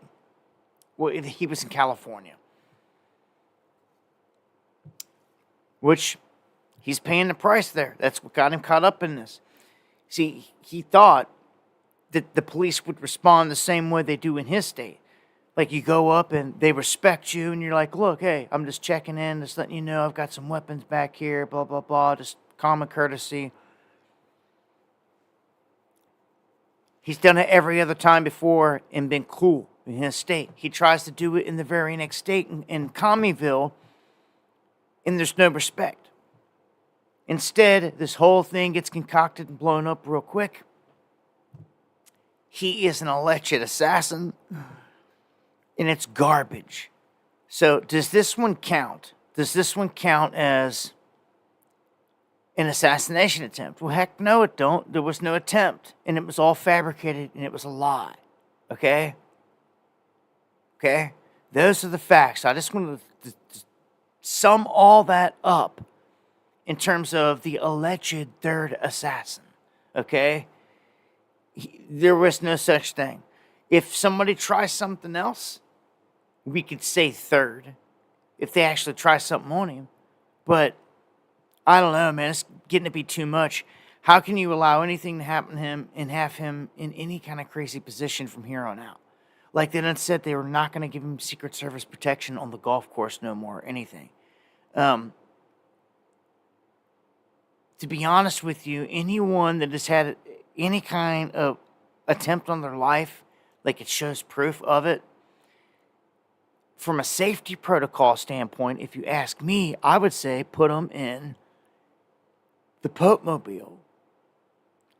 You know what I'm saying? Put them in the all-glass mobile or have them all the way surrounded, protected, if that's the case. But it's all a show. It's all a show. So, Trump takes the stage in Prescott, Arizona. Oh, man. Arizona, beautiful place. Miss it. Shout out to Spiro. All my cats out there in the West. You know, the AZ cats. He says if Kamala gets 4 more years, the entire country will be turned into a migrant camp. I mean, we're halfway there. We're pretty much there. I'm just going to play a clip here of Trump making these statements. If Kamala gets 4 more years, the entire country will be turned into a migrant camp, and that's what's happening. Millions and millions of people. When I win on November 5th, the migrant invasion ends and the restoration of our country begins.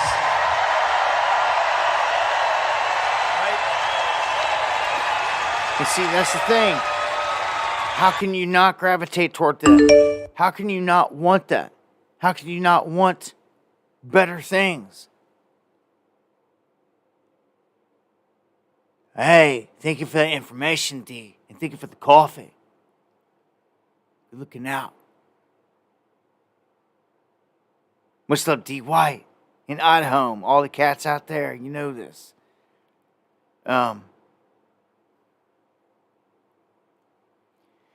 Yeah, he's trying to say this whole place can be turned into a migrant camp. You know, so we're halfway there. We're full with millions. Let me just remind you that the astonishing job numbers that came back showed that they overwhelmingly were going to foreign people, not native-born workers, to foreign people. This is our replacement. Do you understand? you may think that that's just kind of like some kind of slogan, like the Great Replacement. It's real. It's happening right now. They're all coming in. Not to just go camping and picnic with you and pitch horseshoes and go fishing and all. Especially the Chinese. They're coming in here, I'm telling you. Dude, almost anyone that lives to see it, you're going to look back on this like, how did we not? Well, we knew. It's just most of the people here didn't take it serious. They didn't take it serious. The Chinese military-age men were here by millions.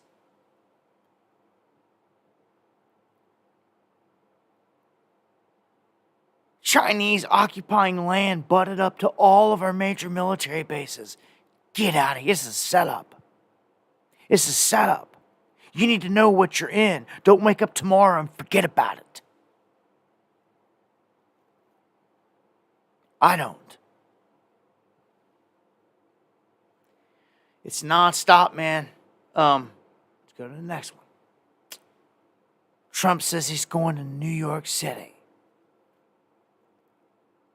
Why does this have an ominous feel to it?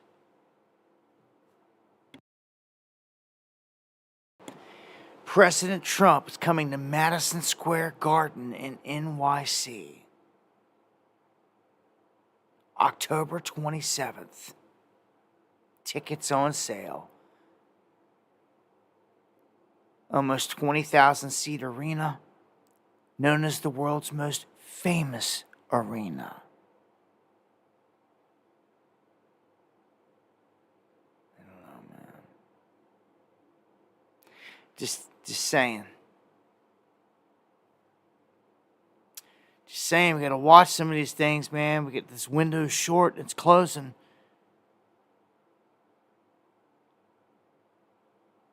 I mean, where are we at exactly here? Was it 22 or 23 days out? I noticed we're 7, 14, 21 days out. So we're exactly 3 weeks from the eve here of all this going down.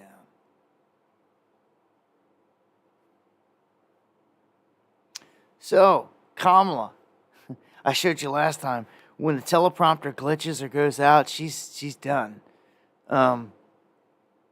She is just done. She don't know what to say. And this is another example of it right here. It's crazy. She just laughs everything off, and it's just like, yeah, if you just want to laugh everything off, this is supposed to be our leadership, and some of this stuff is far from funny. So when we think about what's at stake in this election, whoa, it's packed with some stuff. It's packed with some fundamental stuff. I say rather articulately.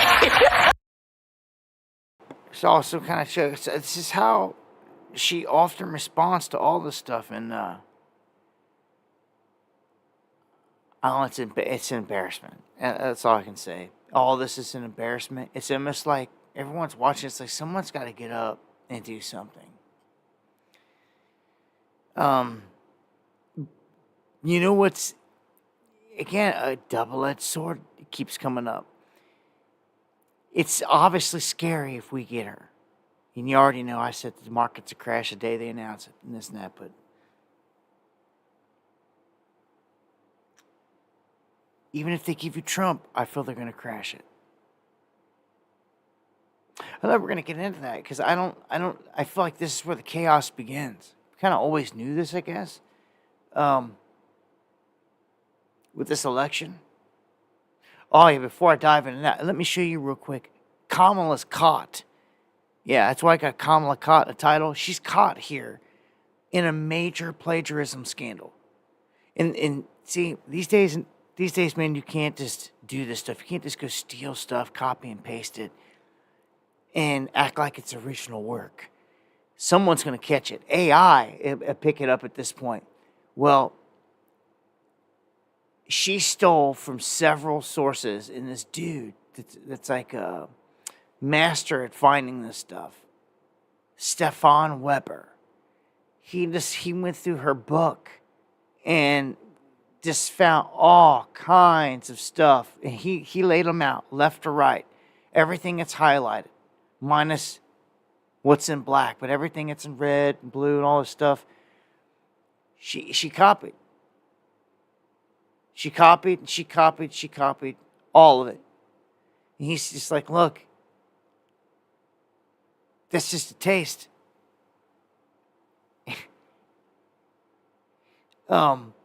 She's going and looking up things and just adding a word or two. Okay, in her mind thinking, all right, then I've done enough. I added a word or two. You know, you get caught in like college or anything, like trying to do stuff like that. You get in massive trouble. You know? So, she gets away with it. It's known, it's in the open. But you know it's pretty bad when the comedy networks finally start to let loose. And finally start to do skits on what's going on here. I'm going to play one here. This SNL bit that just shows that they're finally open to attacking not only Kamala, but Biden. Like the whole setup here.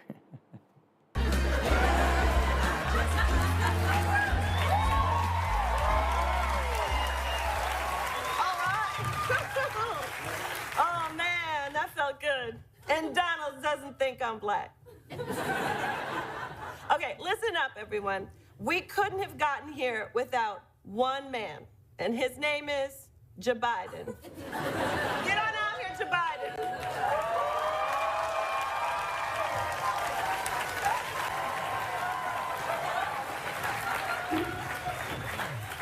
Folks, that's right. A lot of people forget I'm president, including me. But guess what? And by the way,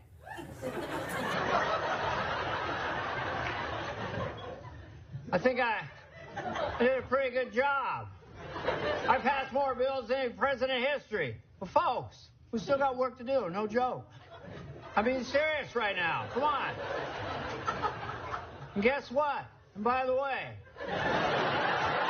the fact of the matter is, the rich don't pay their fair share. They gotta pay the fair share. We gotta build back better. Build back the better, the better, the better.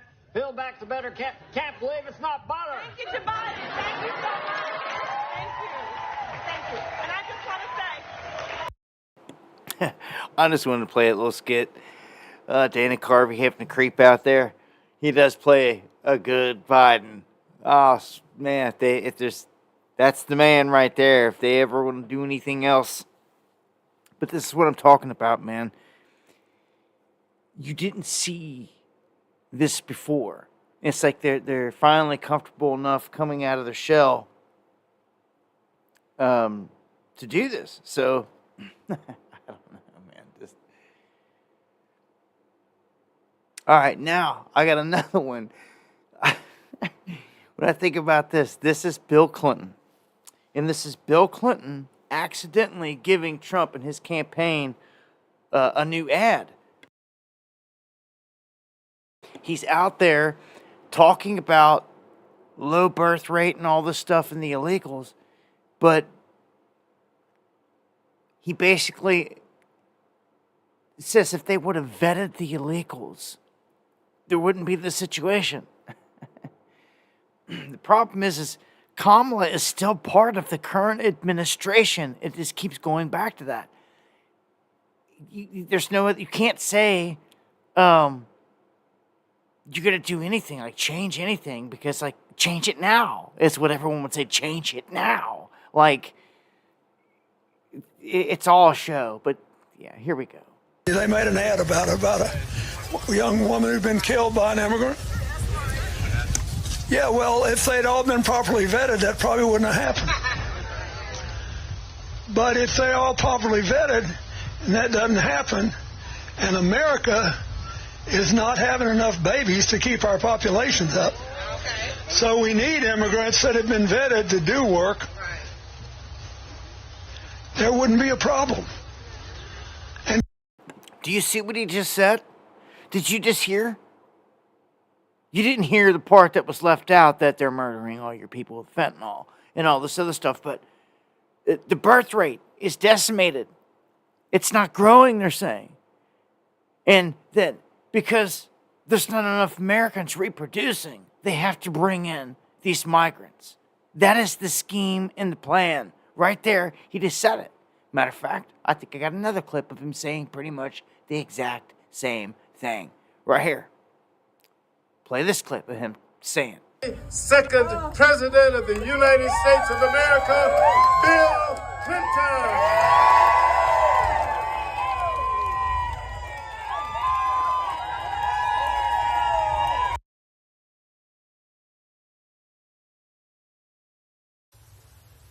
a new direction to manage an immigration crisis in a tough time where there's all this upheaval all over the world, where there are border problems all over the world, where millions of people are trying to escape the misery they're in. And other people are saying, well, I want to do what I can and take what I can, but maybe there's a limit to how much we can do. In other words, I don't think Americans are anti-immigration, they're anti-chaos. Right? They don't want us to do more than we can, but they recognize, at least most people do, we got the lowest birth rate we've had in well over 100 years. We're not at replacement level, which means we got to have somebody come here if we want to keep growing the economy. Unless one of you is one of these artificial intelligence geniuses and figured out how we can all grow with no work. Did you just hear what he said about artificial intelligence and growing with no work? The replacement. He just said it. He just said it again. That we Americans are not reproducing enough and they are bringing in the replacement. It's, man, he's old, isn't he? He's at a point where, man, I know he's had several stents and surgeries and all that. I just don't know how much time that guy's got. He's like Biden. They're both right about there. That's the crazy thing is, no one lives forever, right? You can't outrun Father Time. It doesn't matter how much adrenochrome they've been sucking on and all this. Only works for so long, you know. I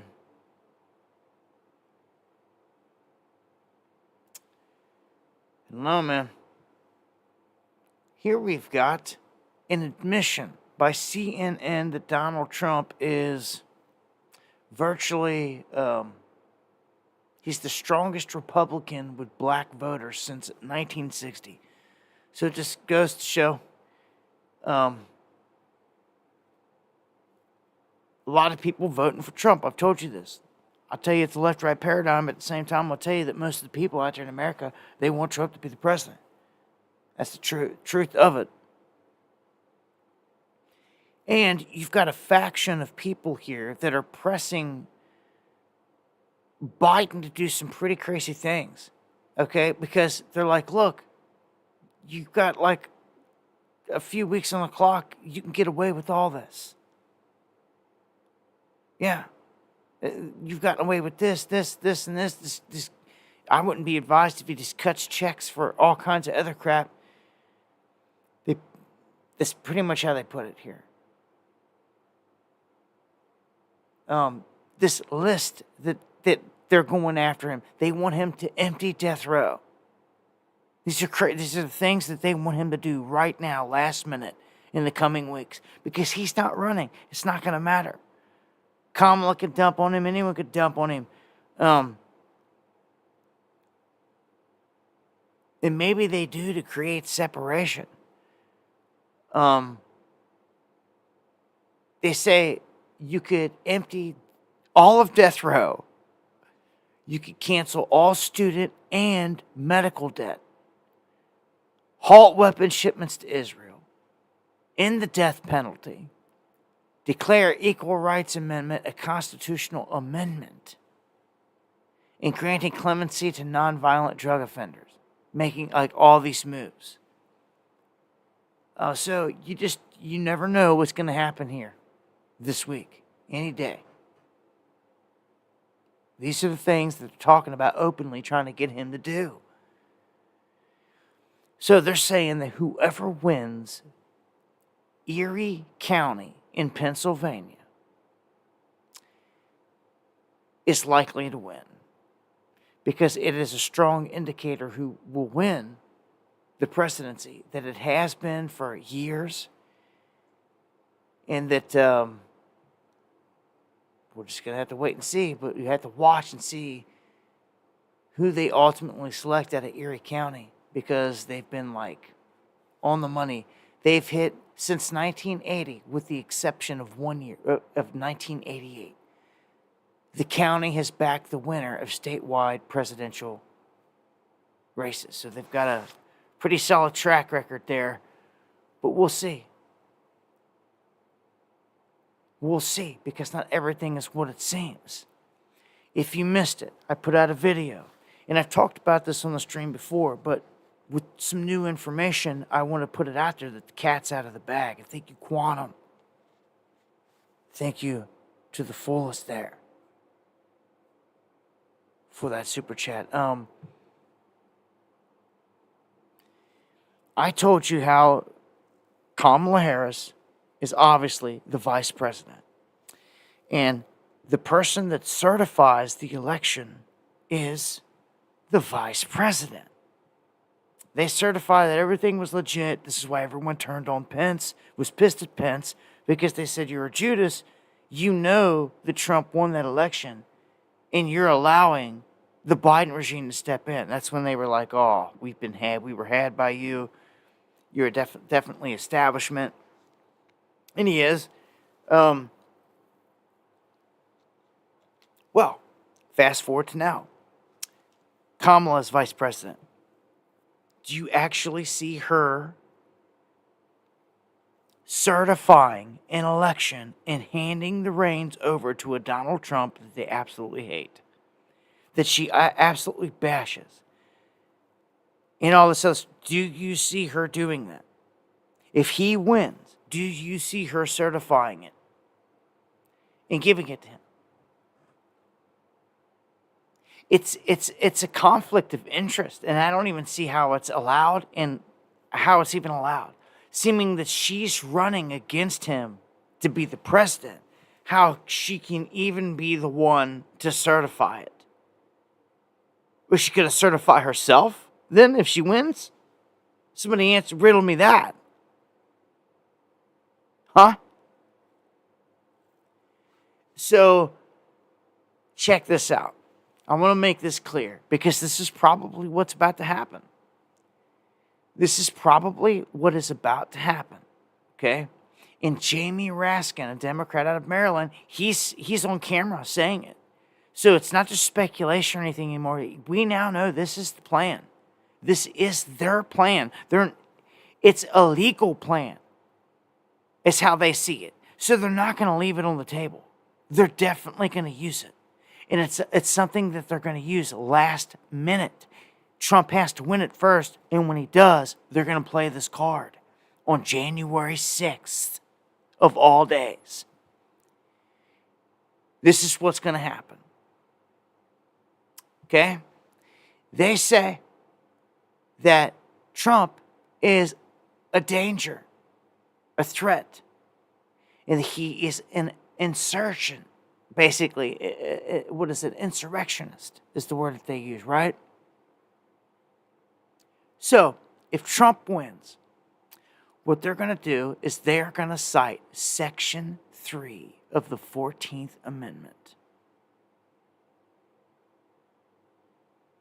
And they are going to draw up a bill stating that Donald Trump is an insurrectionist and he is not eligible to get the electoral votes for President of the United States This will mean the only person left since RFK dropped out, all by design, only person that could get the votes to become president at all would be Kamala. And I already told you before, since J.D. Vance would win still with Trump with 270, if that's how it shapes up to be, he would be vice president. There would be no stopping it. If they hit 270, J.D. Vance is your vice president. No doubt about it. By law, he is your vice. And this has happened before in 1800. Okay? Someone thinking for the coffees. Much love. This happened in 1800. Jefferson Burr. In 1800. This happened. It's happened before. Okay? Craziness.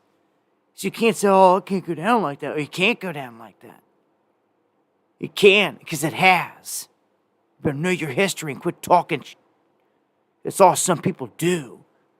Is make crap up and regurgitate crap. But no, this is real. Here, let me play this dude. It's not just Abu7. Just take my word for it. Do your own research. And listen to some others. Cat's out of the bag here.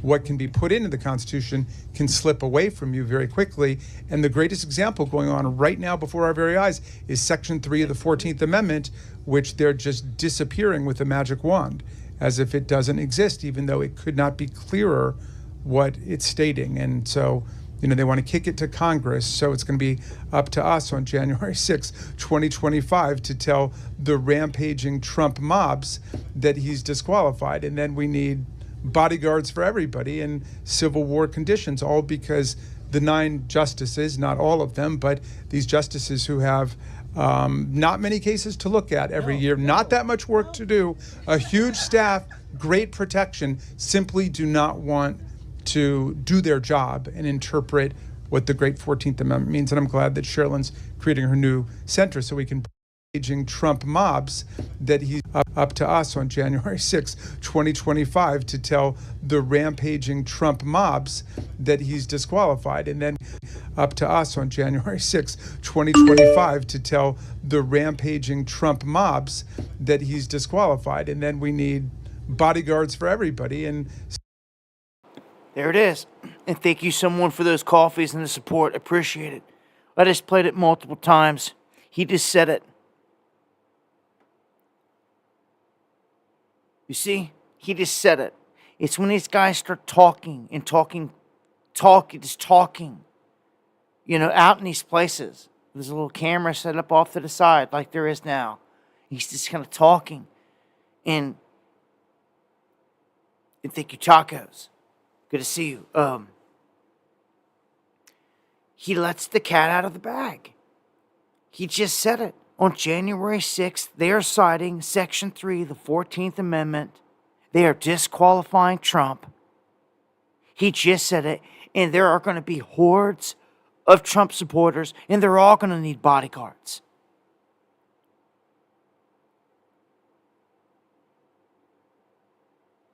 Do you see it? This is what's about to happen. This is it. This is going to fracture this country.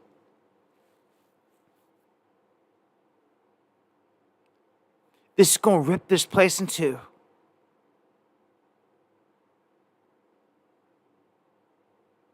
You better be ready. This is it. It's a setup. It's a setup. You're going to have people that say he is my president. You may hear full-blown states stand on this. And if they do, it will split this country. It will split it in two. Right then and there. And I'm telling you, this is what they would want. This is what they would want. You see, they could never get, and listen to me here, listen to me clearly, they could never get us to fight each other. They never could. They tried and they tried and they tried all these years to spark a race war, but failing to see that from all places, from all the different neighborhoods and cities and towns, like, we're all from different backgrounds. Like, I know when I come from, just from Kentucky, coming up, like, all my people was from different backgrounds, different colors, and stuff like that. And it's the way it was and is. You try to get us to fight each other was like stupid. It's just not gonna happen. Like, what, white on black? Like, Mexicans and like whatever. Like, we all live together, work together, go to school together, all this stuff. Like what? Like we are. That's what we are. It's what America's created. And it just has never worked. They've not been able to spark that, ever. You've always heard about it. Always, people have warned about it. But now, it's actually here, and it's different. You see how they got it? They brought in the fake invaders to be the other side. They were the illegal invaders, the fake citizens, our replacements. That's the enemy. That's the other half of the Civil War here. They brought it to us. And if you don't stand up and defend your turf, you're going to lose it. You're going to lose it like they've done in so many towns across Europe and these other places where these people don't assimilate because they weren't brought here to assimilate. They were brought here to be the animals that they're being. And it gets worse than that. Right? When militarized strategy is unraveled, there's layers to this. I told you before, like, most of the women and children are just a front. Like, that's fine, you know, you're going to have migrants. And of course, we're a country of migrants. But that was a front. We've seen the Chinese was being brought in a different way, a different route, housed a different means, acting erratic toward cameramen and everything, different than everyone else. Why? Where'd they go? Why does our government and our Border Patrol not care? Oh, they care. They know where they're at. Doesn't that bother you that they know where they're at and they're just not saying nothing? Huh? Doesn't it bother you they're taking the rest and packing them up and busting them in to areas near you? Warned about it. It's like every week it's a new small town somewhere in another state. You seen them boys down South Alabama, even them old folks, they're like, we ain't playing it down here. We got guns. You want to play that? It's over. Well, that's it. They're shipping the migrants into those areas where all these older people and then down south, they're saying, no, we ain't going to take it. Or they're going to see if you're going to take it. They're bringing it to you. And you either get strategized with this. You either get on top of this, or it's going to get on top of you. Everybody needs to put their differences and their BS aside. This is it. You need to start sharpening your skills, getting ready, learning a little something from Uncle Joe that was in the war, in the military. You better be doing something right now to defend your base, or you're going to lose it. You can lose it. And they may not come in killing your cats and dogs and eating or anything. Just moving quietly. They'll come in and start stacking their numbers up. And then once their numbers are double you, triple you, you're over. You're done. Then they start eating you. What are you going to do about it? Huh? Is it finally when lazy Americans start fighting back? It's ridiculous. No, they're going to lay down, get ran up in. And I don't know. There's going to be pockets of fight back. Don't get it twisted. There'll be strongholds. There'll be places that stand a lot better chance than others. There's going to be a lot of dead weight out there that finds out the hard way that unless you can do something or you bring something to the table, that like you're just on your own. You're not coming into certain camps. Makes me think of a few lazy people out there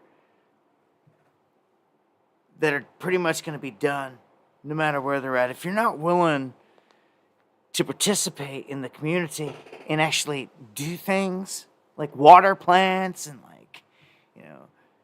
do what it takes, you're dead weight. And when it comes to a survival instance, I don't know what that's going to mean for a lot of people. That's why I've planned and planned and planned and planned. Just go blow anything.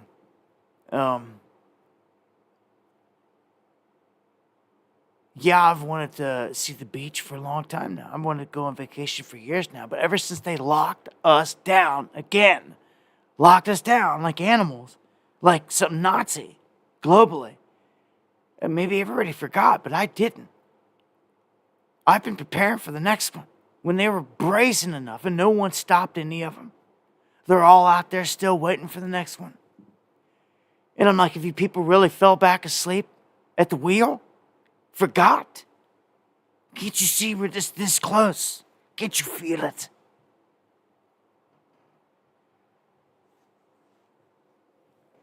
I don't know, man. I do everything I can to give people a swift kick in the ass, at last-ditch attempt to get you to do something. I don't know, maybe it's get a weapon, get some ammo, or just get some food supplies, or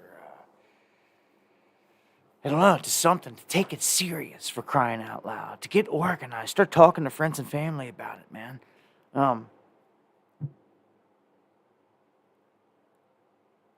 We're in a different time here. We've got to do something. It's going to be different from here on out. I showed you that video earlier, them looting the train up there. Stuff like that's just going to be all the time, everywhere. You talk about having port issues and then world war issues and then trying to get supplies to someone. You got to get through all that, and then now all the looting. It's like 3 layers of chaos. You got to get to the waterways in the war first, just to get it to your ports, then through the strikes or the Chinese cranes, and then whatever else happens between then and there. Truckers, trains getting robbed. I'm sure it's all going to just continue to get crazy. Unless there's Trump says mass deportations, but is he really going to do that? Is that really going to happen? How are you going to round up all these people? I mean, there's a way, but I don't know. I'm always just keeping my eye open for the trap. You know what I'm saying? Where's the trap? Where's the trap? Where's the trap in this? Where's the trap? I don't think. I kind of think this is going to go down how I've told you this whole time, right here. I think this is where it ends. This is what I see thus far, okay?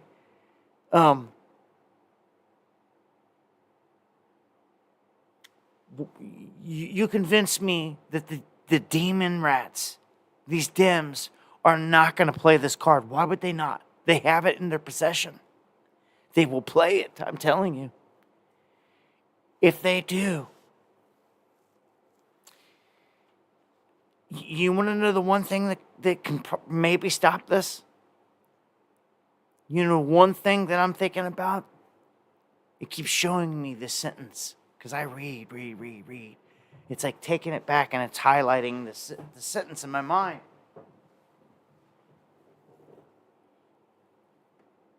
It's,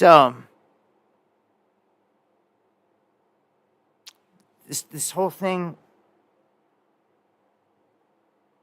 with the number and 270 and then taking it over here.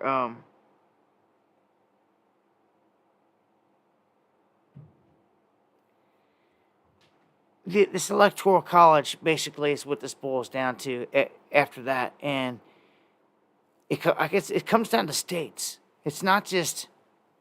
It's going to come down to what a state does. Let me remind you, North Carolina took a long time to tally the votes for the last election, and they drug it out, right? California could just put it on the books in their state that they're not accepting him as being the president. Like I said, I see this as just being a splitting scenario. I don't see how you avoid this. I don't see how you avoid it. I don't see how Trump gets in there. They don't play these cards. And they don't get their way. There's only one way. It's a long shot here. It's a long shot. The Republicans would have to win the House of Representatives. Because the only way the Dems can do this, the only way that they can do this, remember this, the only way that they can do any of this and have this power is if they control the House. It's the only way they could draw up and pass the resolution and even do any of this to reject him. If they don't have that seat and don't have that power, that's dead in the water. So, yeah, it's fitting. Grab your popcorn, right? Where are we at? Dang, it's 11:22. We're pushing late tonight. Just getting it in. Gonna finish out here. I got a handful of articles left. Here's one. This is all very important. Trump campaign request military aircraft with anti-missile capabilities. What? Like, they're denying him the Secret Service and all this stuff, but they want military aircraft with anti-missile capabilities from here on out. Because of Iran.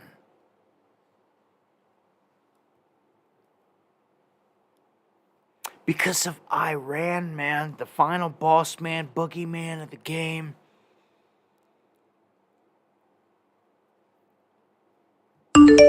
This is, Alu, thank you. Thank you. I appreciate that. Kind words and coffee. Check it out.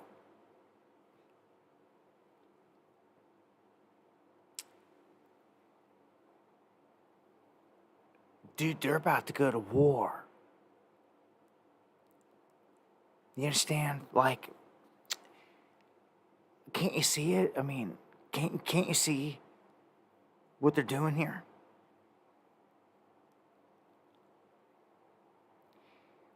They have done this time and time again. I've shown you. When it's been odd. So many times they've jumped out and done it. They've telegraphed, and I've even called it out every single time. You hear all of a sudden, like what real, credible anything do you got that Iran wants you, Trump? You tried to tell us they hacked you. They hacked your crap. Got past all of our American security. And then turned around and handed all the stuff to the Biden administration. The current administration that's backing Israel, it's currently fighting them. Again, the world stage.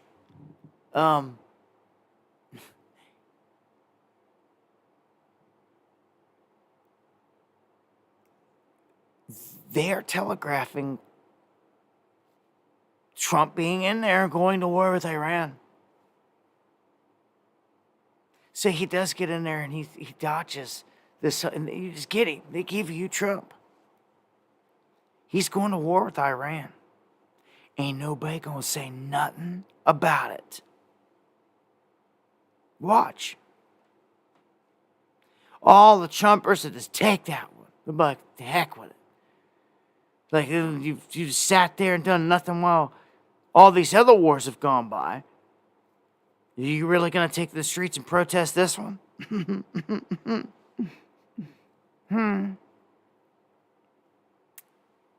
Minus them putting you in the dark or shutting down your money, people ain't doing nothing. As long as they've got all their distractions, yeah, all their movies and their cell phones and life's going, they don't care. But when that gets brought to a standstill, which it's about to,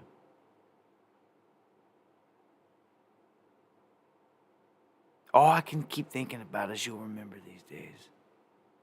All these days we talked about this, all these nights. We saw this coming, this clearly. I know a lot of us will wonder about the other ones, where they're at. What I mean is this big event's going to go down. Big. It's about to. I don't have a crystal ball, but one thing's for sure. The days are slipping away. The election's coming up like ASAP, like just in a matter of weeks now. And it really begins then. It begins then. It really does. There's so much on this. There is. There's just so much. They've got so much dark magic energy tied into this as well. It's insane. Even Elon jumping into the mix. Hey, you know, they're pushing this full scale. And I told you my very first pick was if Trump got in there, let him get in there, and they'll dump it on him. Like, who else better than to blame it all on? The economy, that is. To bring the whole thing down. So it's kind of like we're double done here. It doesn't matter. It just doesn't matter. You should be preparing for this thing to come down. It's like if we get Kamala, this thing's coming down day one. You understand me? Day one. I don't care if somebody in a room wants to sit there and prop it up for 12 hours right after they give the announcement and give the illusion till you go to bed that this thing's fine and dandy and maybe even spike the market. But this thing's coming down. Okay? It will if Kamala is in there, just on her policies alone and everything else, to everything that they're going to tax, so many people will dump, and they've openly stated they will dump. So these are facts. They've openly stated what they're going to do if she's elected. So that's insane to think of. Again, only thing they could do is try to suspend it and hold it in the air and like create an illusion for like a day or so. I don't know. And then it's coming down. If it's not immediate. Trump wins. I think markets boom. But I think you see an almost different effect. I think you see a strong run-up. I think it's, I mean, we're right there. It's right now. Guys are already calling it a blow-off top. But, like, they're keeping the money, the printing machines going. Even China is. They're bazooka gunning money in. And all this. All of them are. All of them are. They're all in on this together, man. So, when our economy comes down, it's not just a us thing. This affects the world. This is just like COVID. Do you understand me? Listen to me. What we're about to go through is going to be just like that. When, you know, our economy takes a hit and this dollar goes down, well, so too does China's. So too does everyone's. Just like everyone forced lockdowns. Every place is going to feel this the same way. It was the same way with the Great Depression, man. It's a global thing. We're going to get rocked simply because our markets are basically full of everyone's 401ks.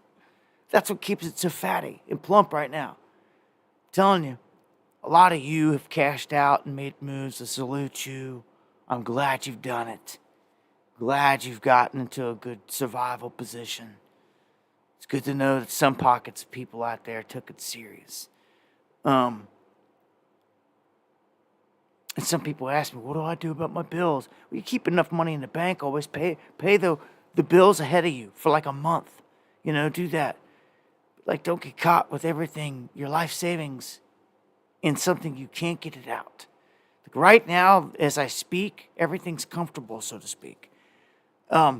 Also remember, Warren Buffett was right there. He was just a hair away. He's like a headline away from saying, all right, he hit it. He hit his 10%. That man can dump it any time after that. And he doesn't have to report for months, which puts him well past the election. Dude, we could see Dump City anytime. I'm telling you. It's all propped up. Just look at the headlines. Look at the whole China thing. Propping their whole market up. They're doing it too. I'm not stupid. I've been watching this and doing this long enough. I see what's going on here. But you're approaching a blow-off top, which means a crash comes after it. It's the only thing that can happen. And what you do when a crash happens is you reset. And when it happens at the same time, you reset globally, which is what they want.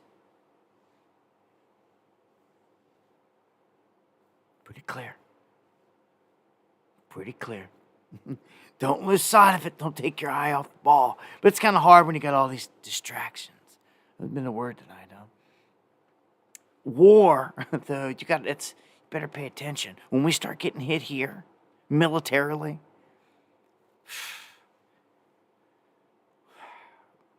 I don't know. I've yet to say, I think it'll be marked by an event. You'll see it, the event. That'll mark, like, for the books, World War III. It'll be a World War III event. When America's hit with this event. Yeah.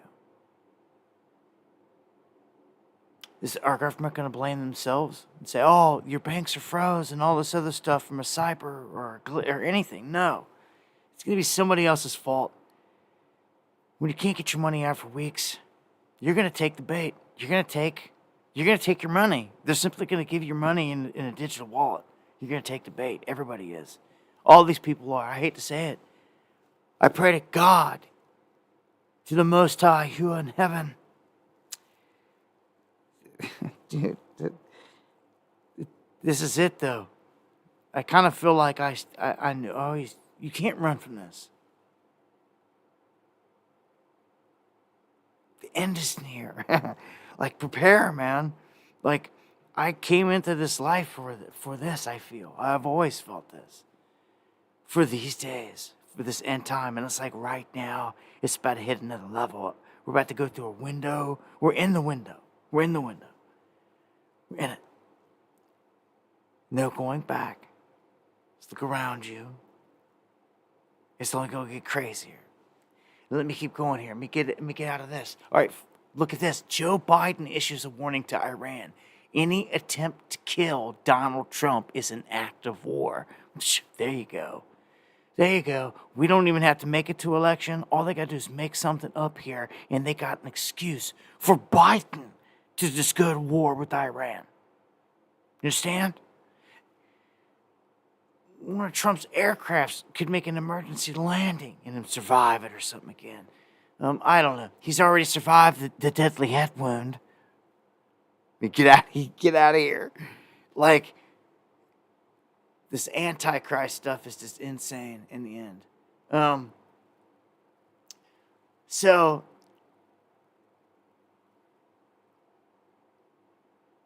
Ukraine, I'm just going to have to skip through some of this. Let me get to this. We've got an admission here all of a sudden, an admission from the Pentagon that a year ago, when they were dropping all this information, because it was a year ago, It was right before Christmas time. It was a year ago. And before they were seeding this in, they were talking about all this information about these UFOs, UAPs, and all these other names I'm going to give them. Unidentified aerial phenomenon, UAPs, whatever, that go in and out of water. Well, they are saying that these objects, they're calling them drones right now. But they're saying that some kind of drone fleet breached our bases in Virginia, U.S. military bases, for 17 days straight. Showing up every evening. And they couldn't shoot them down? They couldn't track them? There's something ominous about this. One of the witnesses say they looked at the object when the objects they were able to catch a visual on, they were moving at least 100 miles an hour. And this is going over our main base that houses all of our advanced fighter jets, all of our F-22 Raptors, all that. About 20 foot long. 20 foot long. Some of our military drones are not even that large.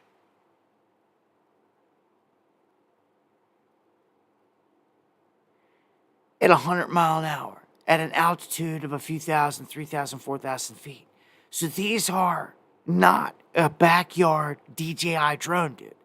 This is a huge operation.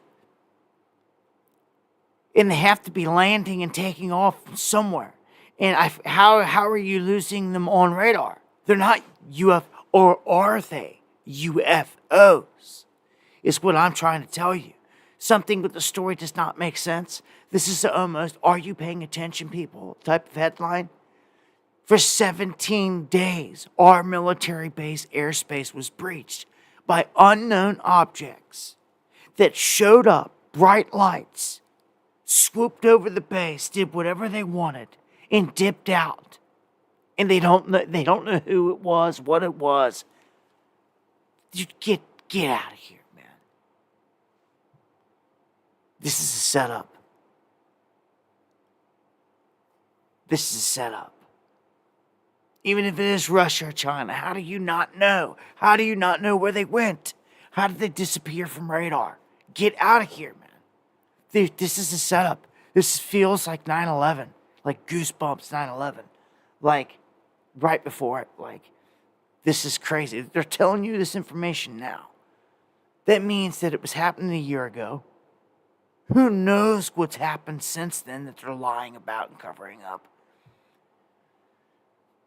Something's flying over our country and it's not balloons. And like the balloons, though, they're afraid to shoot anything down. Like, we're sitting ducks. We're sitting ducks. We've got known objects that they've even put in the hands of China with the balloons and everything else that they refuse to shoot down. Just let go over installations that are, very sensitive. I don't know, man. Stuff doesn't make any sense to me from different standpoints. It just doesn't. Again, who is it? Who is it? Who's flying drones over these bases? Come on now. Like, it's like we're sitting ducks. Any moment, anything can happen. In the meantime, World War III is about to pop off on the world stage. If you haven't noticed, Israel's popping off shots in every direction. They said that they're going to open up a 7-front war. We're like, what does that mean? Okay, well, now he's saying he's not going to strike the oil or nuclear targets inside of Iran. I don't believe it. I believe he's a liar, because he is. I believe they're bluffing, because they are. And I believe that they're going to strike hard, and we're about to walk into World War III, ladies. We're in it. You'll look back and you'll see all these steps that led up to it. That it's just one big event for the books, but we're there. We're there. Like, I guess when nukes fly or nuke facilities get hit, maybe this is when people are really going to say, all right, we're on World War. I don't know what it's going to take. A direct hit from Iran on Israel. I mean, they just shot missiles at them, all kinds of them. I mean, that's war. But it's a world stage, dude. I'm telling you, it is. It is. We have caught shipments of weapons going to Iran in the past, coming from Israel. I've been doing this a long time, dude. And I don't forget legitimate stories and things that have happened. We've had people like Sharina Shem exposing these things inside of Syria, and they get murdered and killed by the powers that be for exposing these things, these holes in the matrix, so to speak. Okay? Because this is a world stage made on war. And just, it's hellacious. They get away with murdering all these people all the time in the name of war. It's it. It's all it is. Slaughter. In the name of war, defending their own lives, really. When the people they go into slaughter never did them any harm, majority of the time. Okay? It's the beast. You understand? So, I feel this is a bluff. Just saying. Just saying. And this is why. This is huge. War drums, you want to start them up? Start them up. If you were waiting for a reason, what were you waiting on? A lot of people would say, well, American troops on the ground. Well, here you go.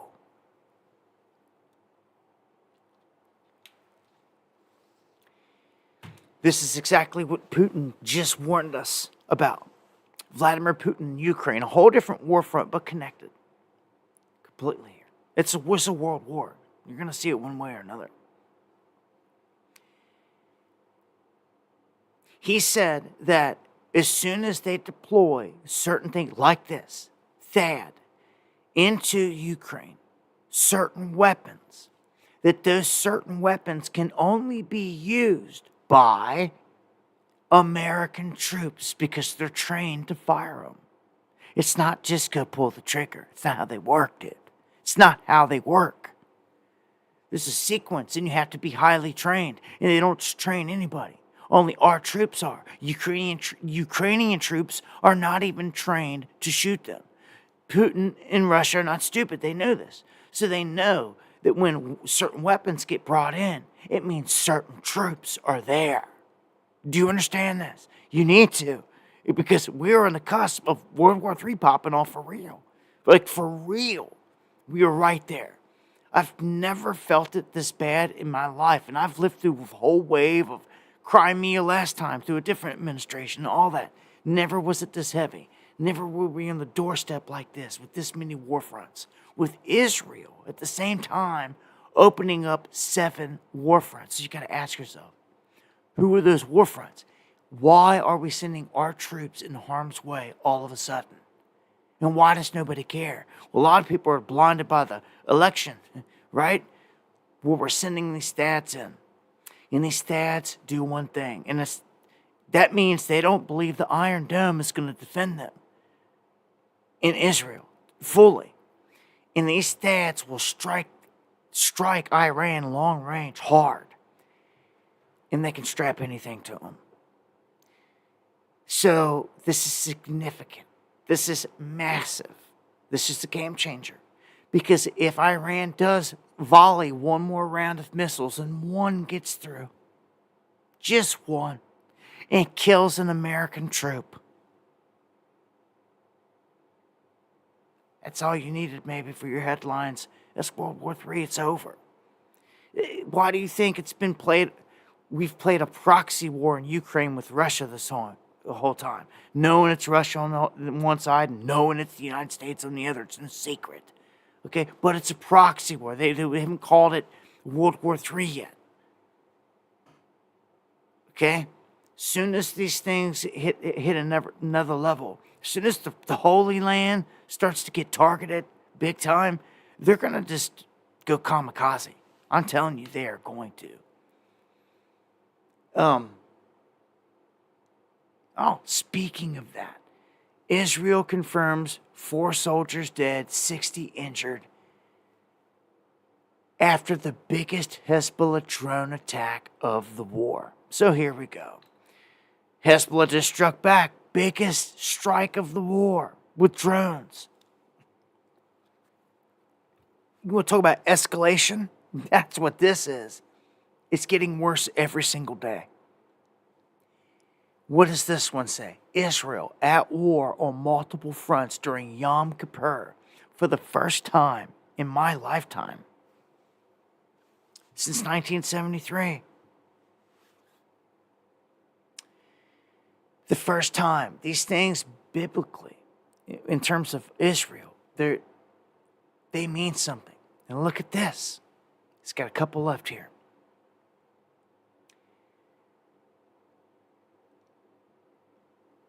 This is crazy. I told you Israel announced this Northern Arrows operation, and that there was 7 fronts that they were going to attack at the same time. 7 fronts. You're like, what? Dude, that's just telling you right there. Let me pause for a second. Yeah, thank you. Because Patrick was about to get the backhand for some disrespect in the chat. I guess you're going to have that. With disrespect, I don't put them down play. You don't go in timeout. You just get ejected for disrespecting. Yeah, sorry about that. Anyhow, Netanyahu's finance minister calling for Israel's border to extend to Damascus. I've been telling you about Damascus a lot, haven't I? Yep. It's biblical. Some of these idiots out here just don't get it. Even if you don't believe in it, they do. So they're going to make world events go down to usher it in. But since some of you are so small-minded and don't see that, you're missing the whole thing. You're just going to get ran over by the train. I have a feeling some of you just know that. You know you're that dumb. Like you that just got banned. All right, so who are the 7 fronts? That's the big thing, right? Well, if you don't know, there's an ideology that some of these nutcases believe in. It's all about ideologies out here, right? And beliefs in the end. But there's a faction out there that believes that the old Israel, or the rightful Israel in their land, encompasses all Palestinian territories. And this is where a huge heated debate comes into play of not having a respect for anyone else's life or way of being or anything. But this includes Jordan, Lebanon, Egypt, Syria, Iraq, and Saudi Arabia is 6. Iran would be 7.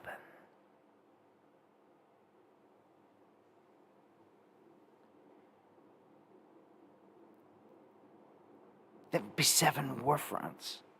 Would they really be ready?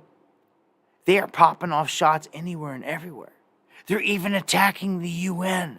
Can you believe this? Israel is attacking the UN on multiple occasions. They ran over a post the other day. Now they're barking at them. Netanyahu's going on air, on video, scolding them, like trying to tell them he's the boss. Do you understand where this is at? There's a reason that the International Criminal Court has an arrest warrant out for this man. There's rules to war and to the game. And when you get this belligerent and out of control, to where when the UN stepping in trying to say, yo, and you're like, no, shut up. We're killing your people too. Dude, I'm telling you what. Remember, Netanyahu he was sentenced. He was supposed to go to prison, and somehow the dude evaded it and became prime minister again and is leading the country into Armageddon. This dude has been around he's been around for like 20 years. I remember the very first Bible code book I got. It was early 2000s. You just go look up whenever the very first Bible code book came out. And there's like been several since. But he was in it. And it was talking about the chaos, the incident. And Netanyahu, I've got the book. I'm going to have to dig it out. And it's so crazy that after all this time, you would think presidents and prime ministers come and go in the snap. But no, here he still is. Right there, just as the book said. He is the linchpin in all this. Dude, I got to go back and revisit it. I mean, this is put out like decades ago. A couple decades ago. And he's still around. He's the minion doing this.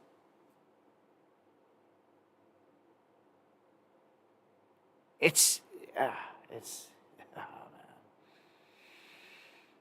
Oh, let me throw China in there real quick before I end this thing. China initiates a huge military drill surrounding Taiwan. One of the other possible linchpins or flashpoints here to kick off World War III. Everything surrounding Taiwan. And guess what? They have them surrounded as I speak. And they are focused. This whole drill is focused on targeting sea, air, combat readiness, and blockading key ports in other areas. So, dude, they're getting ready to flex. They're showing what they would do.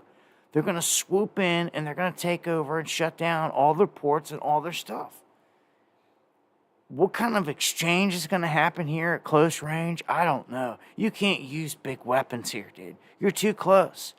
You're too close, in your face. Anything that gives off radiation or anything like that is just ruled out.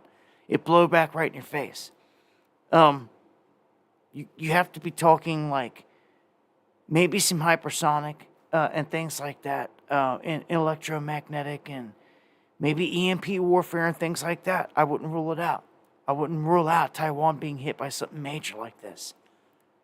Grit down, chaos, everything hit. Just remember me saying that, okay? As well as some other places, including here, when the grid goes down, you better be ready.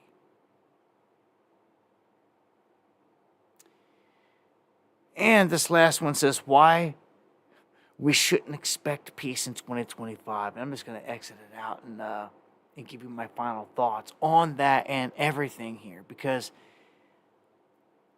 I just don't feel that they're going to let it be. They're just not going to let it be. Also, there's a thing called cycles that we go through here that you got to pay attention to. And we're at like an inflection point here where we're breaking through. The pendulum energy is going through the other way. And it will soon hit a pinnacle. Timing is everything. So it's almost like the same energy of right before lockdowns is in play. It really is. A lot of things have even been mimicked, even down to events and drills that they've held here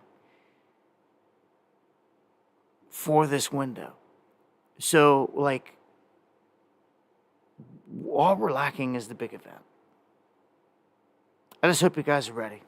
I hate to sound like a stuck record, I really do. I just hope you're ready.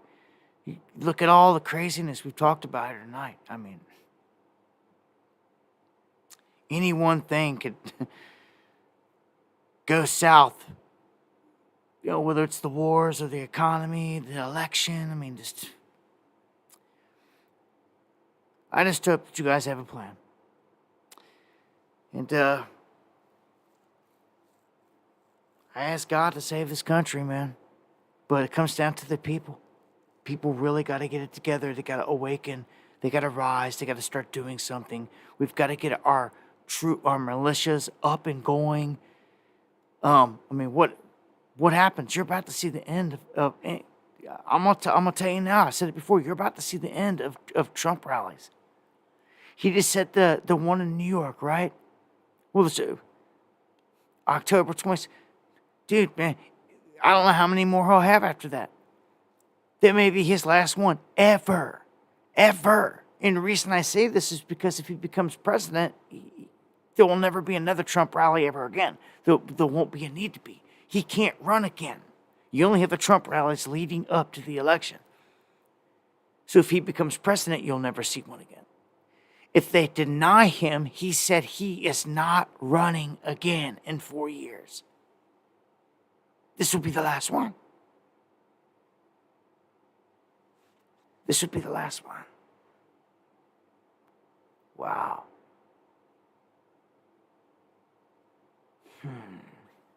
Seems a lot of energy here swirling around this. Oh boy. Can you feel it? I can.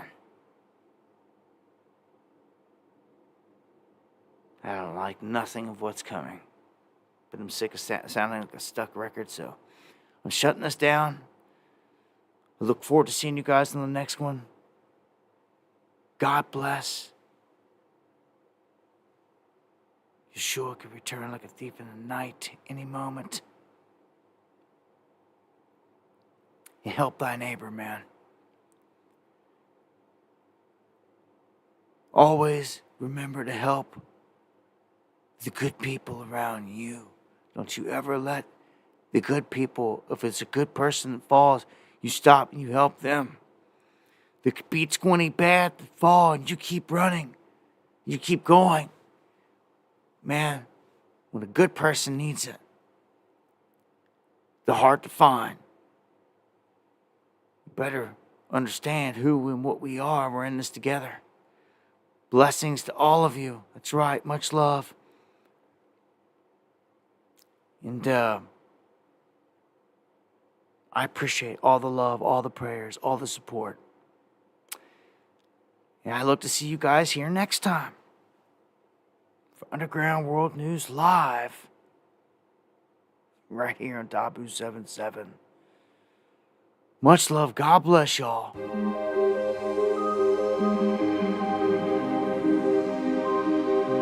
Stay safe.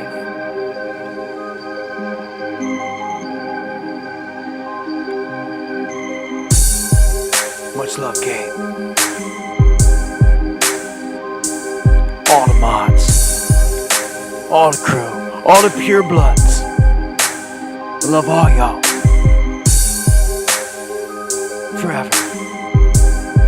All the real riders, I hope to go on to another life and live a good life for 1,000 years with you.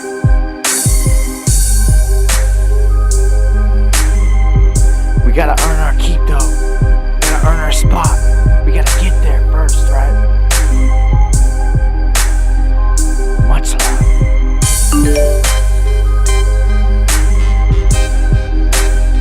All the best right back to you, Eon, and God bless. Thank you for the support, man. Much love.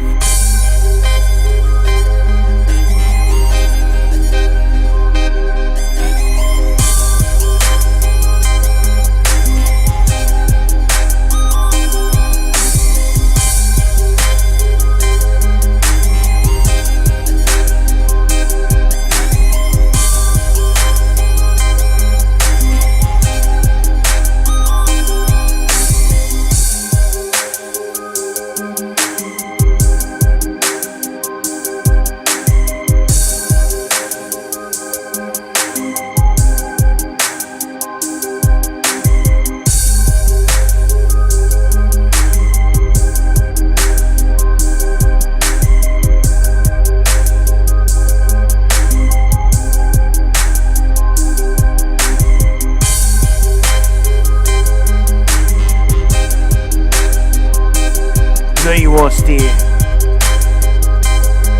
We're gonna connect here at some point, dog.